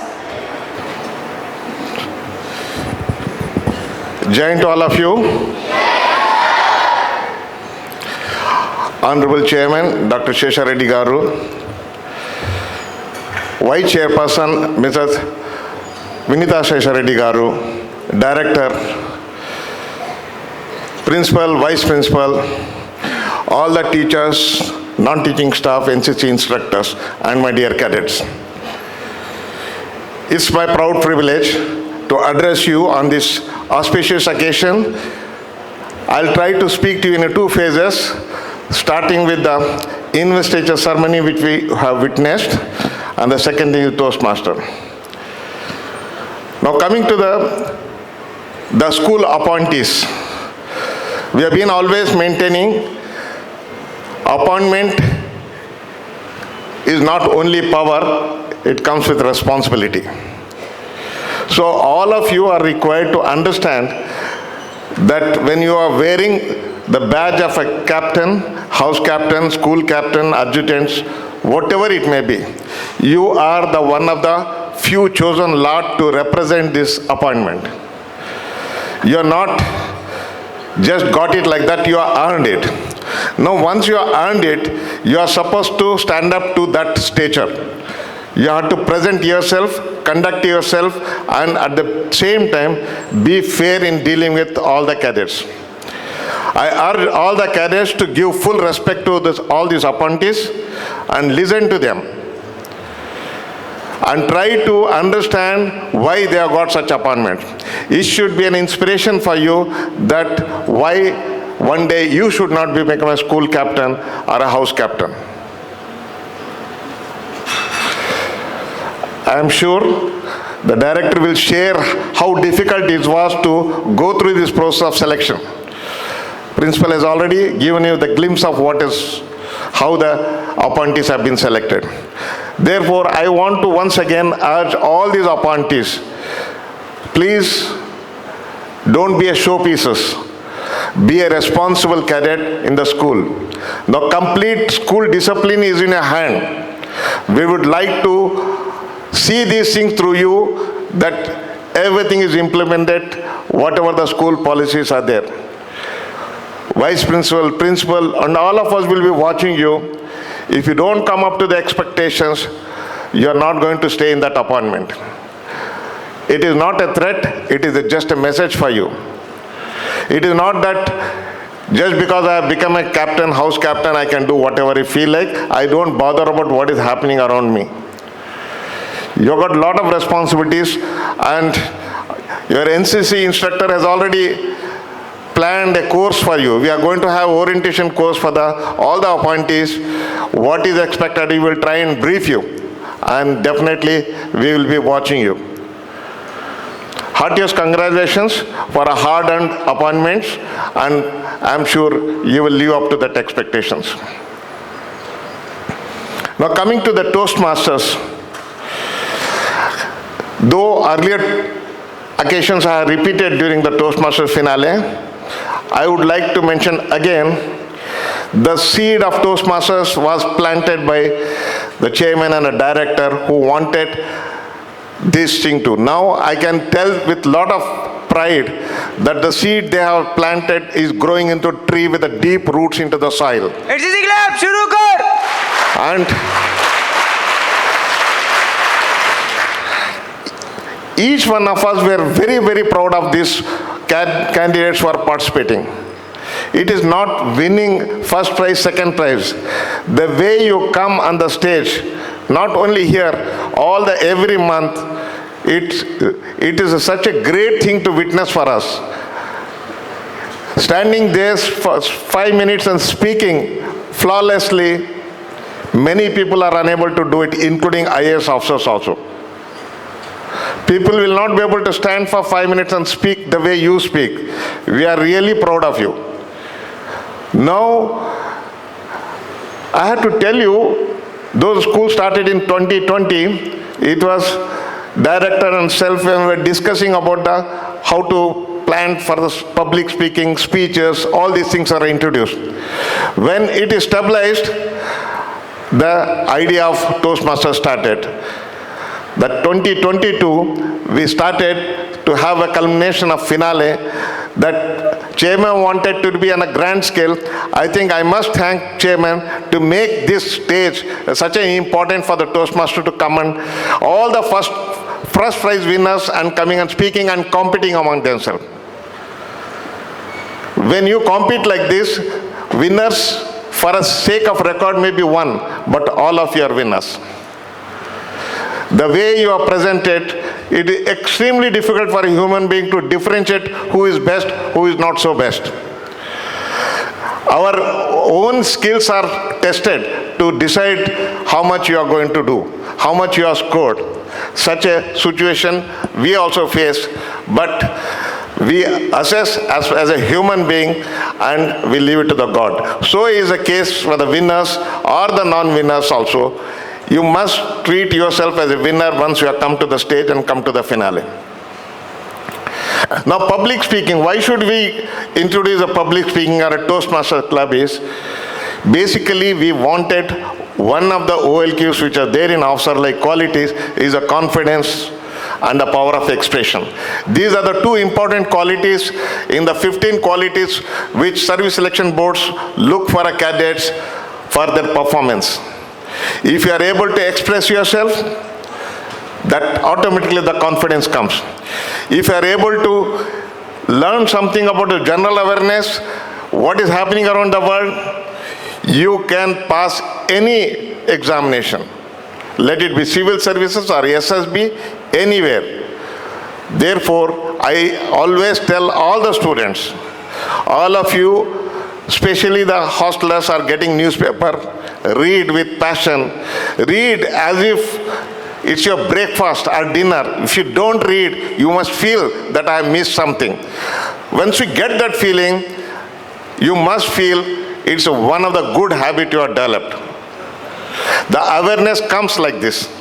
And since some parents are here, those are day scholars, I also want to use this platform to request them, please subscribe a newspaper for your child at home.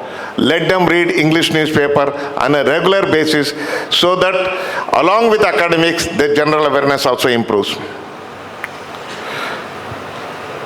At the end, I want to congratulate all these teachers behind the scene. All these Toastmasters teachers who are in charge, they are not just bringing the children and standing making in front of you. The morning and evening, apart from their teaching, they have been training the children. They have been correcting them. If they are at the equal level of competition, it is a lot of effort has gone by the teachers who are mentoring them. I also congratulate class teachers who are selecting the students, shortlisting the students, and bringing them to the Toastmaster Club. As of date, from the 2023 finale, we have got 135 Toastmasters here who have been participating in various events. I already discussed with the director, we are going to take this Toastmasters Club to the next level. We are going to, amongst them, have a debating team. We will present the debates also, and we will have on the spot topic discussion or presenting the topic, we call it the extempo.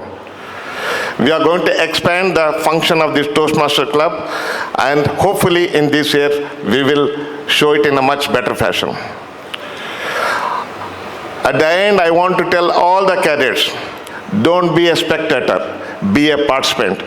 Don't worry about the prizes or photograph or anything else. Just take part in every activity of the school. You don't know what is your hidden talent and what is your strength. And the system will identify you so that you can grow in that talent. You may be good athlete, you may be good speaker, you may be good writer. There are a lot of things are happening in our school. We came to know the children are writing letters to the editors, and these letters have been published in the newspaper.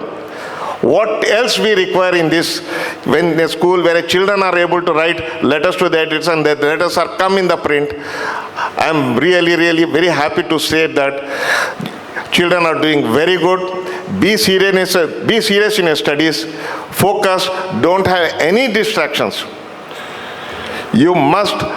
This is the most important phase of your life as a student. You do the hard work, go up to the 12th, crack your NDA or the JE or NEET, and your life will take you'll take off like anything. At the end, I would like to wish all of you the very best. Keep participating. I want to tell you what Patrick Pringle's one of the saying, the fortune knocks at every door, the one who welcomes it will be benefited. So fortune comes and knocks at every door. It is you who have to open the door so that you can utilize the opportunity. All the best. Jai Hind. Thank you. It's easy clap. Shuru kar.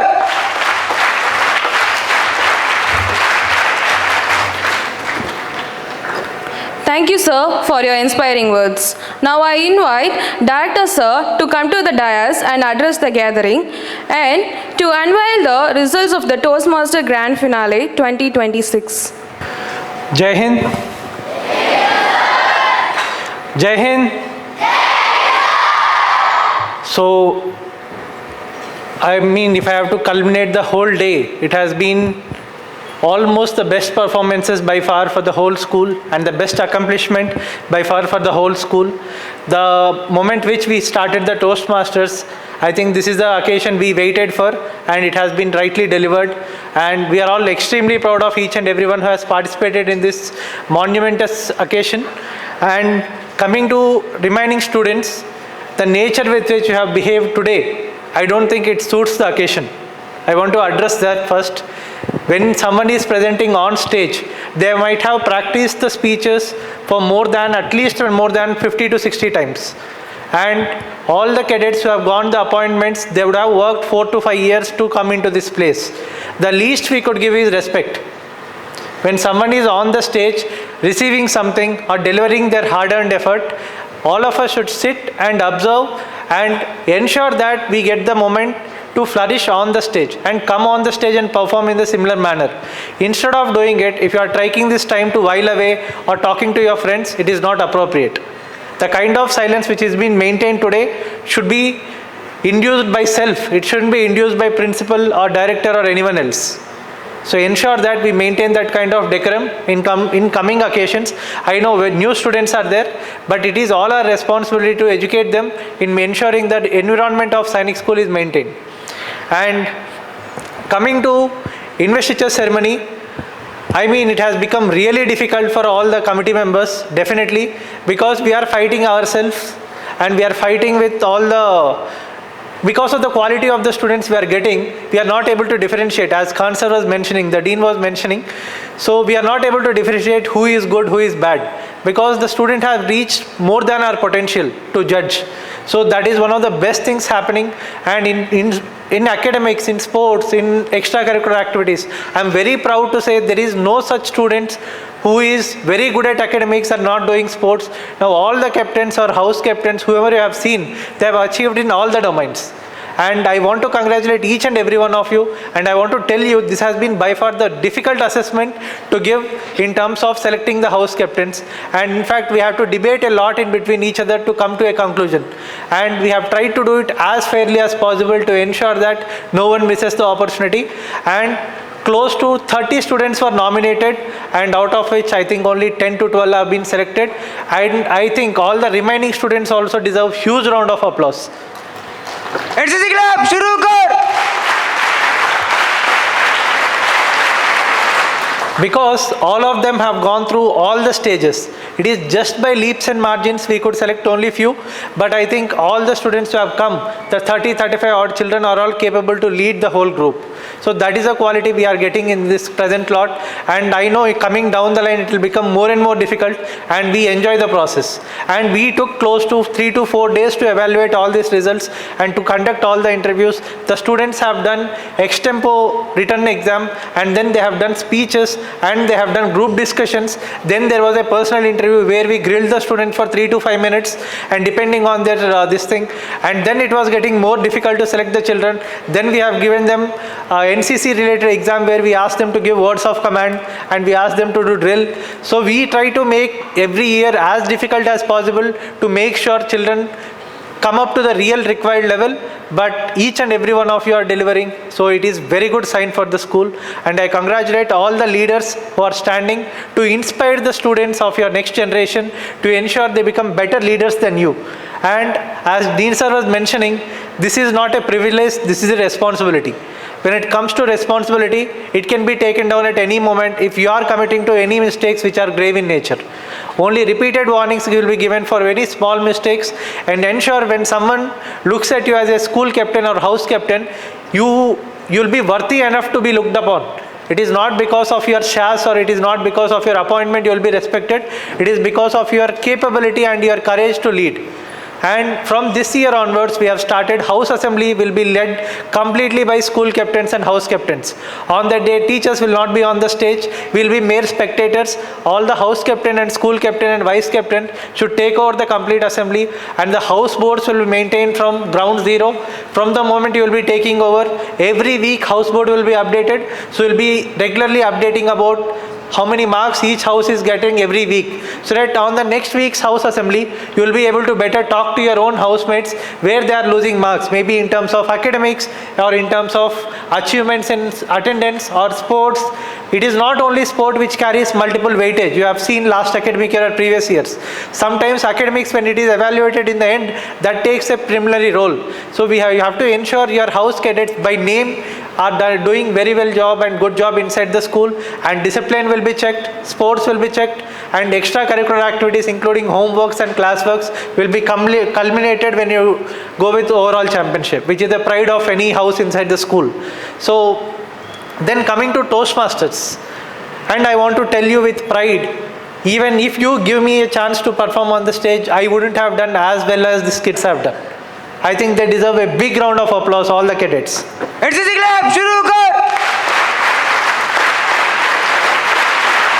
Because this sort of quality and this sort of effort will only come with repeated practice and repeated, maybe I would say, the kind of a mentality where I can't give this up.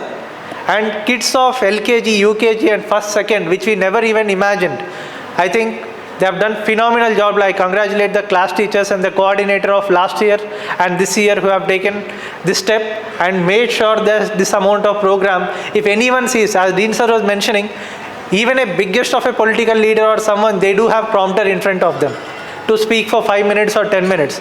But this kid of 3 years and 4 years, 5 years are delivering speech for 3 to 4 minutes. In fact, again, sitting down the line, we don't know how to evaluate them because hardly we are looking for mistakes. Instead of looking for pluses, we are looking for mistakes to cut, because they are doing it at such a level, it is becoming more and more difficult to get really in place. And I congratulate all the teachers and who has been part of it, and Bretlin ma'am and Kalpana ma'am in the primary grade, and all the teachers who have done the hard-earned effort, because I think parents of Toastmaster realize to make sure a children come to stipulated level, you would have taken a lot of time and effort, because it is not only possible with teachers, it is also a parent's effort who has made sure they come onto the stage and deliver to this level. I want to dedicate the achievement to the parents. I want parents to be given a big round of applause. HCC clap, shuru kar.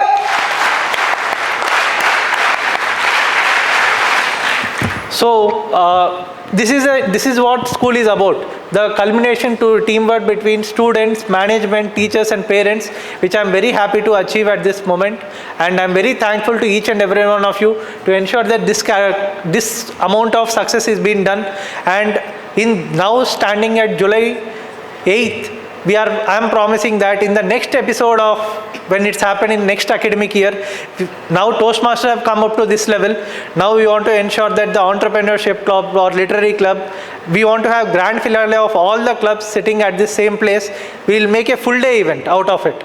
So we'll ensure that more and more children are given opportunity to come onto the big stage and perform. And this time we are ensuring that kids are doing very well in Toastmasters. The school will be sponsoring them for state level and national level events without any prejudice, and we'll ensure that children will perform at the national level also. And coming to this is the future course of action we want to keep. We want to make this program a one-day program completely, and we'll arrange lunch inside the very own auditorium, and we'll ensure that all the children will be given out multiple clubs. It is not the only club. Science club and literary club and entrepreneurship club. Every finale will be displayed on the same day, and we'll make it a bigger event, as bigger as Republic Day, and we'll ensure that the quality still flourishes. And then next. And now I may invite Chairman sir and Dean sir onto the stage to give prizes for the winners.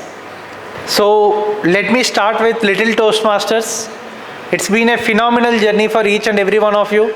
You have been more than motivating enough even for the senior cadets. A student of 4 years old or 5 years old performing to fullest of the capability and coming and delivering speech of 2 to 3 minutes is not easy.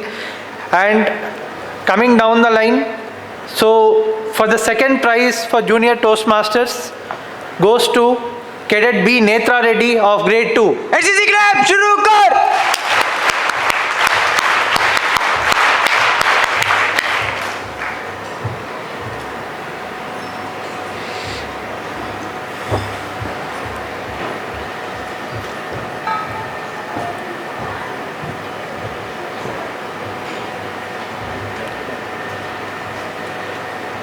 Now I invite parents of B. Netra Reddy, please come onto the stage.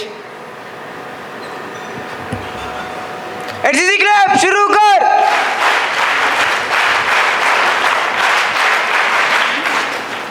And we can take a group photo. And the first prize of Little Toastmasters goes to Cadet.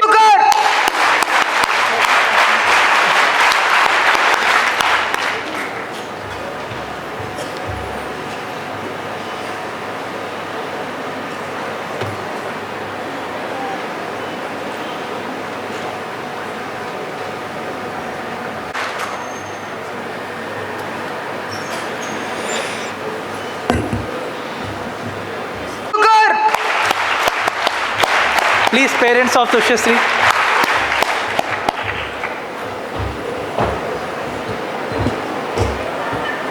HCC clap, shuru kar.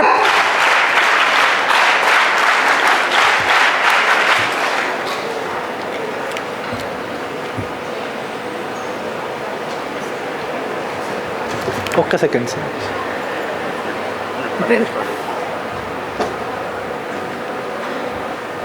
HCC clap, shuru kar.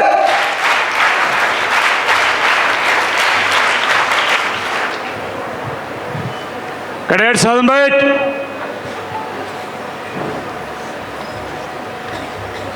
Don't talk.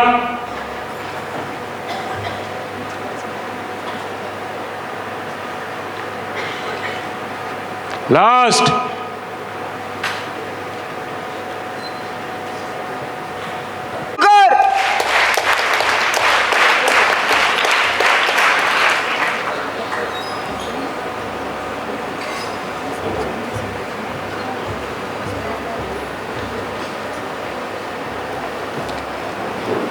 NCC club शुरू कर।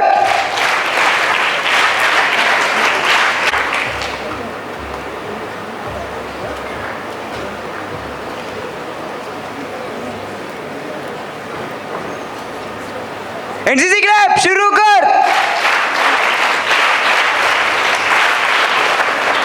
Cadet Dakshit Reddy. NCC club शुरू कर।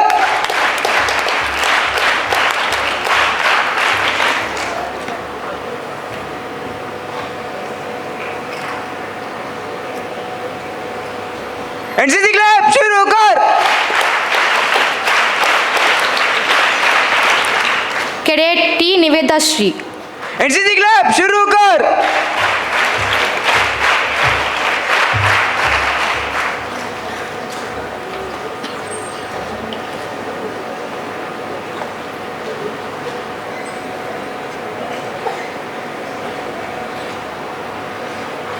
NCC club शुरू कर।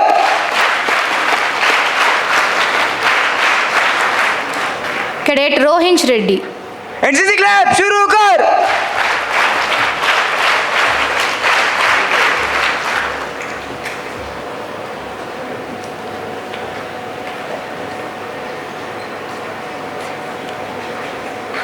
NCC club शुरू कर।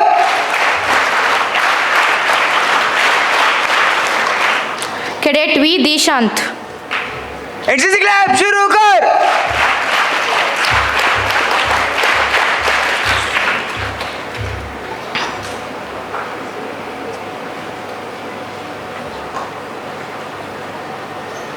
NCC club शुरू कर।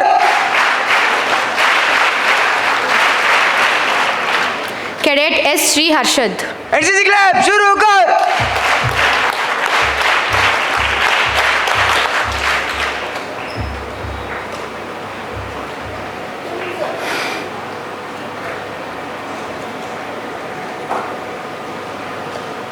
एनसीसी क्लब शुरू कर।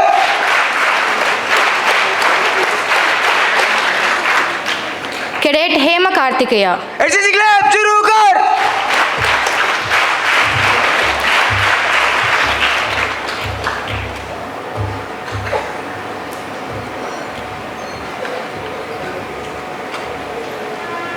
एनसीसी क्लब शुरू कर।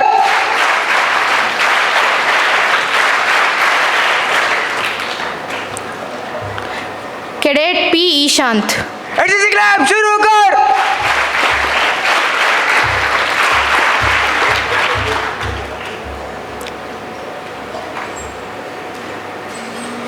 एनसीसी क्लब शुरू कर।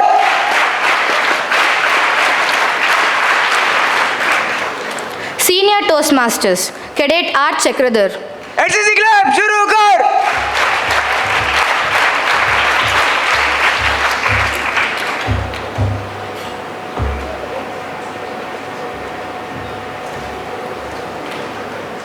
एनसीसी क्लब शुरू कर।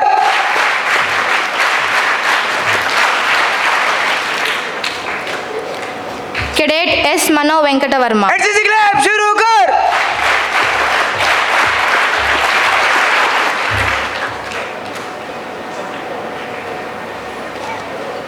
एनसीसी क्लब शुरू कर।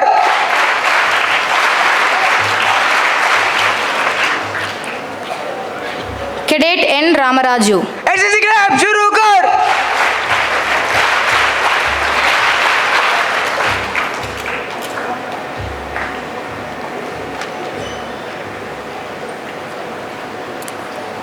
एनसीसी क्लब शुरू कर।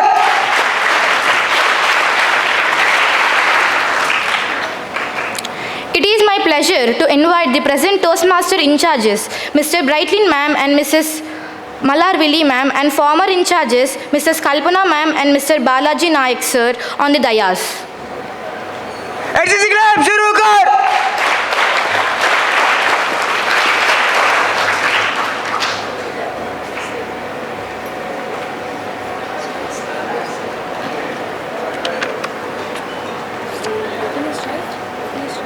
आराम से सदन बैठ।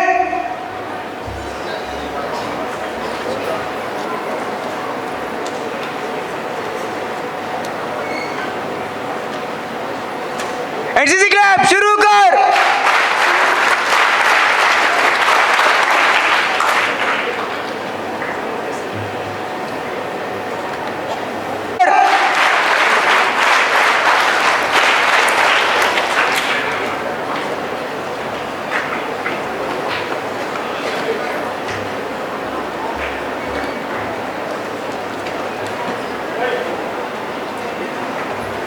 HCC क्लब शुरू कर।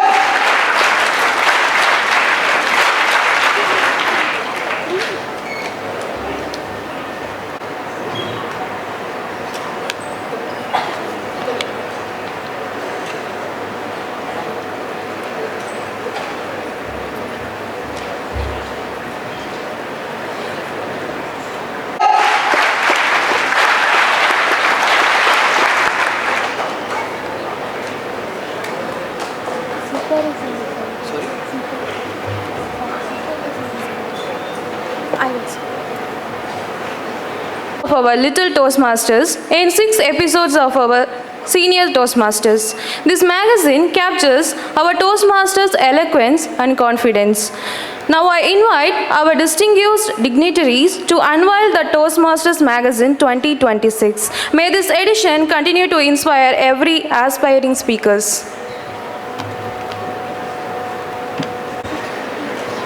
HCC क्लब शुरू कर।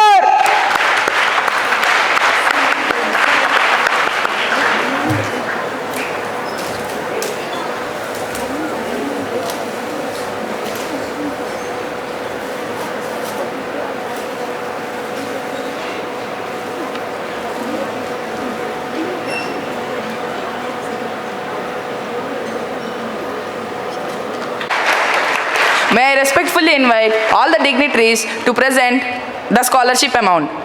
The cadets are as follows. Cadet S.V. Obila Reddy of grade 12. Cadet K. Varun Sandesh of grade 12. Cadet K. Mahesh of grade 11. HCC club शुरू कर।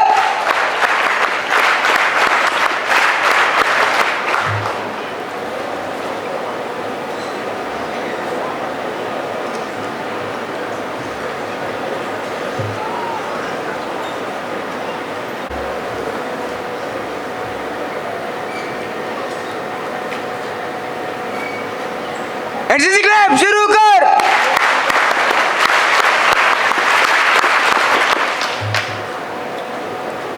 And we want to have multiple national medals this time. Next time I'm intended to give this kind of scholarship to at least 60 to 70 students. Ensure all of you achieve it. Okay? Understood?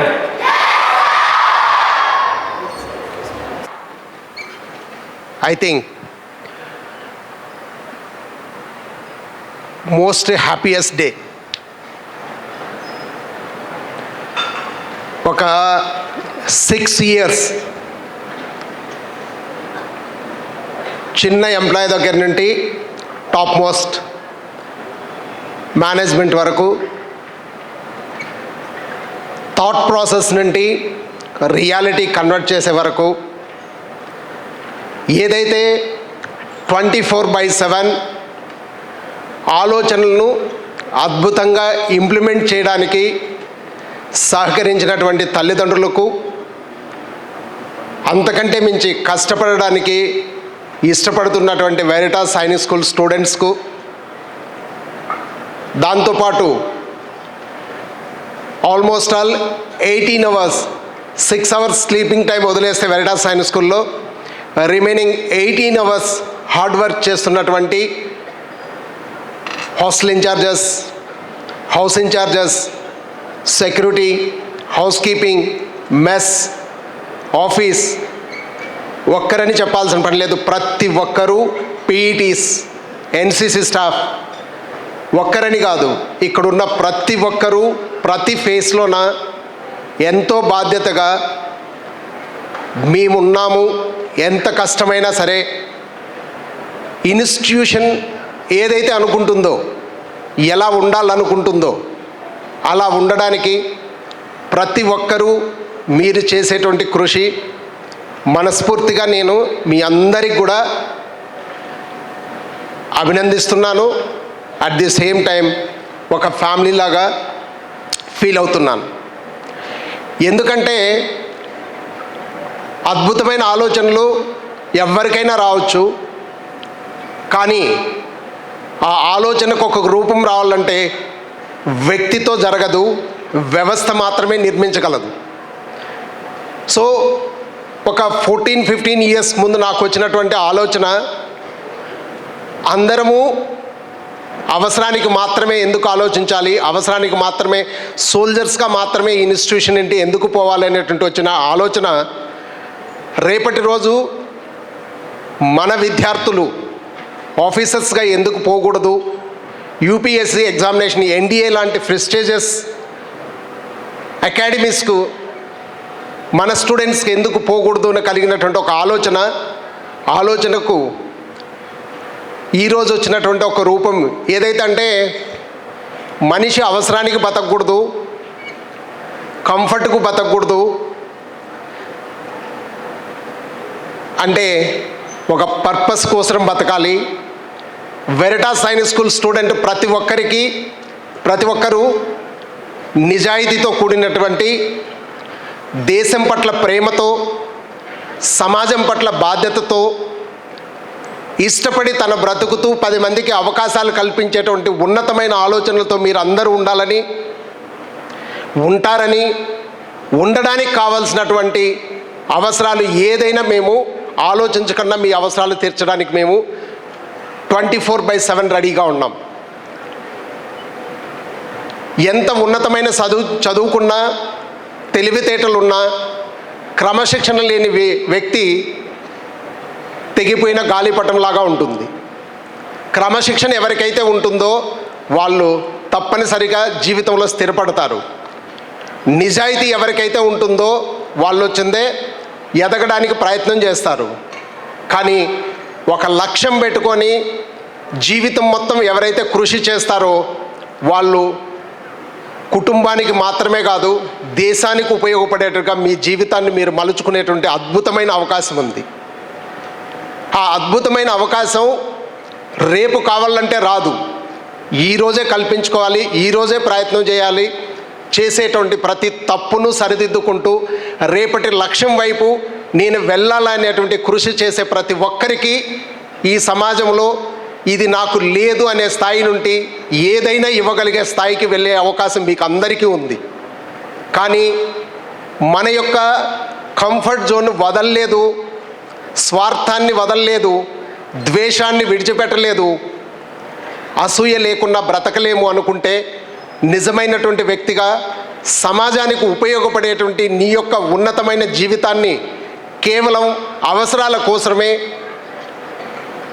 అవసరం కోసమే ఆలోచిస్తూ very small life అంటే purpose లేని లైఫ్ని జీవిస్తున్నటువంటి కొంతమంది యువకుల్లాగా కాకుండా మీరందరూ కూడా రేపటి సమాజానికి మీ యొక్క జీవిత లక్ష్యాన్ని నిర్దేశించుకొని ఆ లక్ష్యం వైపు మీరు ప్రయాణించడానికి కావాల్సినటువంటి అన్ని సదుపాయాలు, హాస్టల్ దగ్గర నుండి, టీచర్స్ దగ్గర నుండి, క్యారెక్టర్ బిల్డింగ్ దగ్గర నుండి, పబ్లిక్ స్పీకింగ్ అవ్వచ్చు, సైన్స్ క్లబ్స్ అవ్వచ్చు, ఇంకా కూడా ట్రాన్స్ఫర్మేషన్ ఏదేదో చెయ్యాలి అనే దానికంటే కూడా ఏది చెయ్యాలన్నా కూడా స్పష్టమైన ఆలోచన ఉండాలి, స్పష్టమైన ఆచరణ ఉండాలి.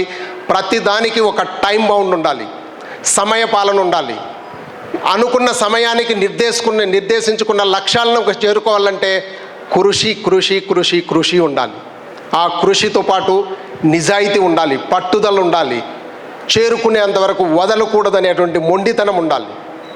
అప్పుడు సాధించలేదంటూ ఏమీ లేదు. చాలామందికి సాధించడం అంటే అవసరాల కోసం డబ్బునో లేదంటే ఆస్తులను సంపాదిస్తే సో జీవితంలో సక్సెస్ అనుకుంటాం. ఆస్తులు డబ్బులతో జీవితంలో సక్సెస్ రాదు. సక్సెస్ కావాలంటే పర్పస్ కోసం పనిచేయాలి, సమాజం కోసం పనిచేయాలి. అటువంటి సమాజానికి ఉపయోగపడేటువంటి ఉన్నతమైన భావాలతో మీరందరూ ఎదగాలని, మీ తల్లిదండ్రులు కూడా వాళ్ళ ఆలోచనలకు తగినట్టు మీరందరూ ఉండాలని ఈ ఇన్స్టిట్యూషన్కి ఒక నిర్దేశం ఉంది, ఒక ఆలోచన ఉంది. ఆలోచన ఈ దేశానికి ఉపయోగపడేటువంటి, రేపటి సమాజానికి ఉపయోగపడేటువంటి యువకులను తీర్చిదిద్దాలనేటువంటి ఉద్దేశంతో ఏదైతే వెరిటాస్ సైనిక్ స్కూల్ స్టార్ట్ చేశామో ఆ పర్పస్ ఫిల్ఫిల్ అయ్యేంత వరకు అహర్నిశలు శ్రమించేటట్టుగా కృషి చేస్తున్నటువంటి ఇక్కడున్న ప్రతి ఒక్కరికి కూడా మనస్ఫూర్తిగా కృతజ్ఞతలు తెలియజేస్తున్నాను, అభినందనలు తెలియజేస్తున్నాను. ఎందుకంటే నేను అనుకున్నది నేను మాత్రమే చేస్తే ఒకటి మాత్రమే చేసాను. నేను అనుకున్నది 100 మంది 1000 మంది అంటే ఈ ఇన్స్టిట్యూషన్లో almost more than 350 employees, teachers కావచ్చు, నాన్ టీచింగ్ కావచ్చు, ఆఫీస్ కావచ్చు ఉన్నారు. 350 ఎంప్లాయీస్ 24/7 కష్టపడడం వల్ల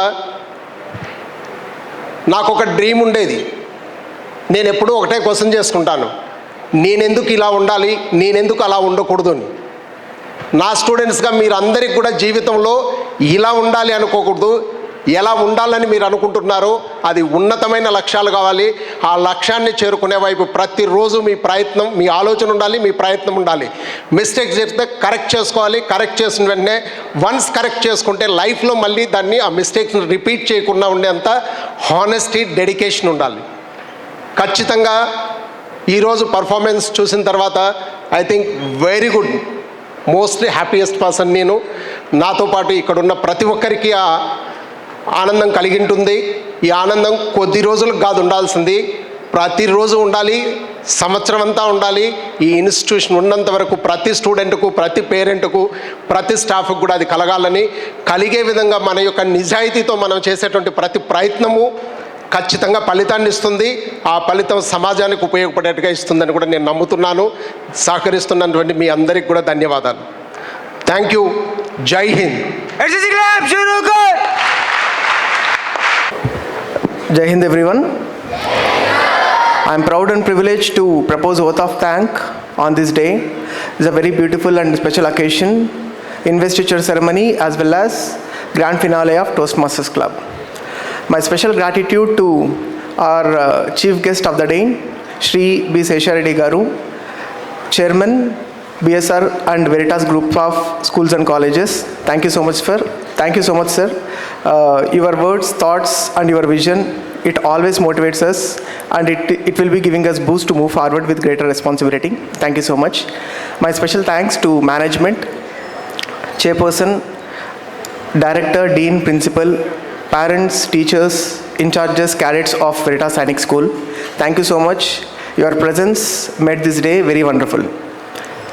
Well, coming to Investiture Ceremony, my heartiest congratulations to all council members. Leadership will not come with authority, it comes with responsibility. We wish you will uphold this responsibility with greater pride.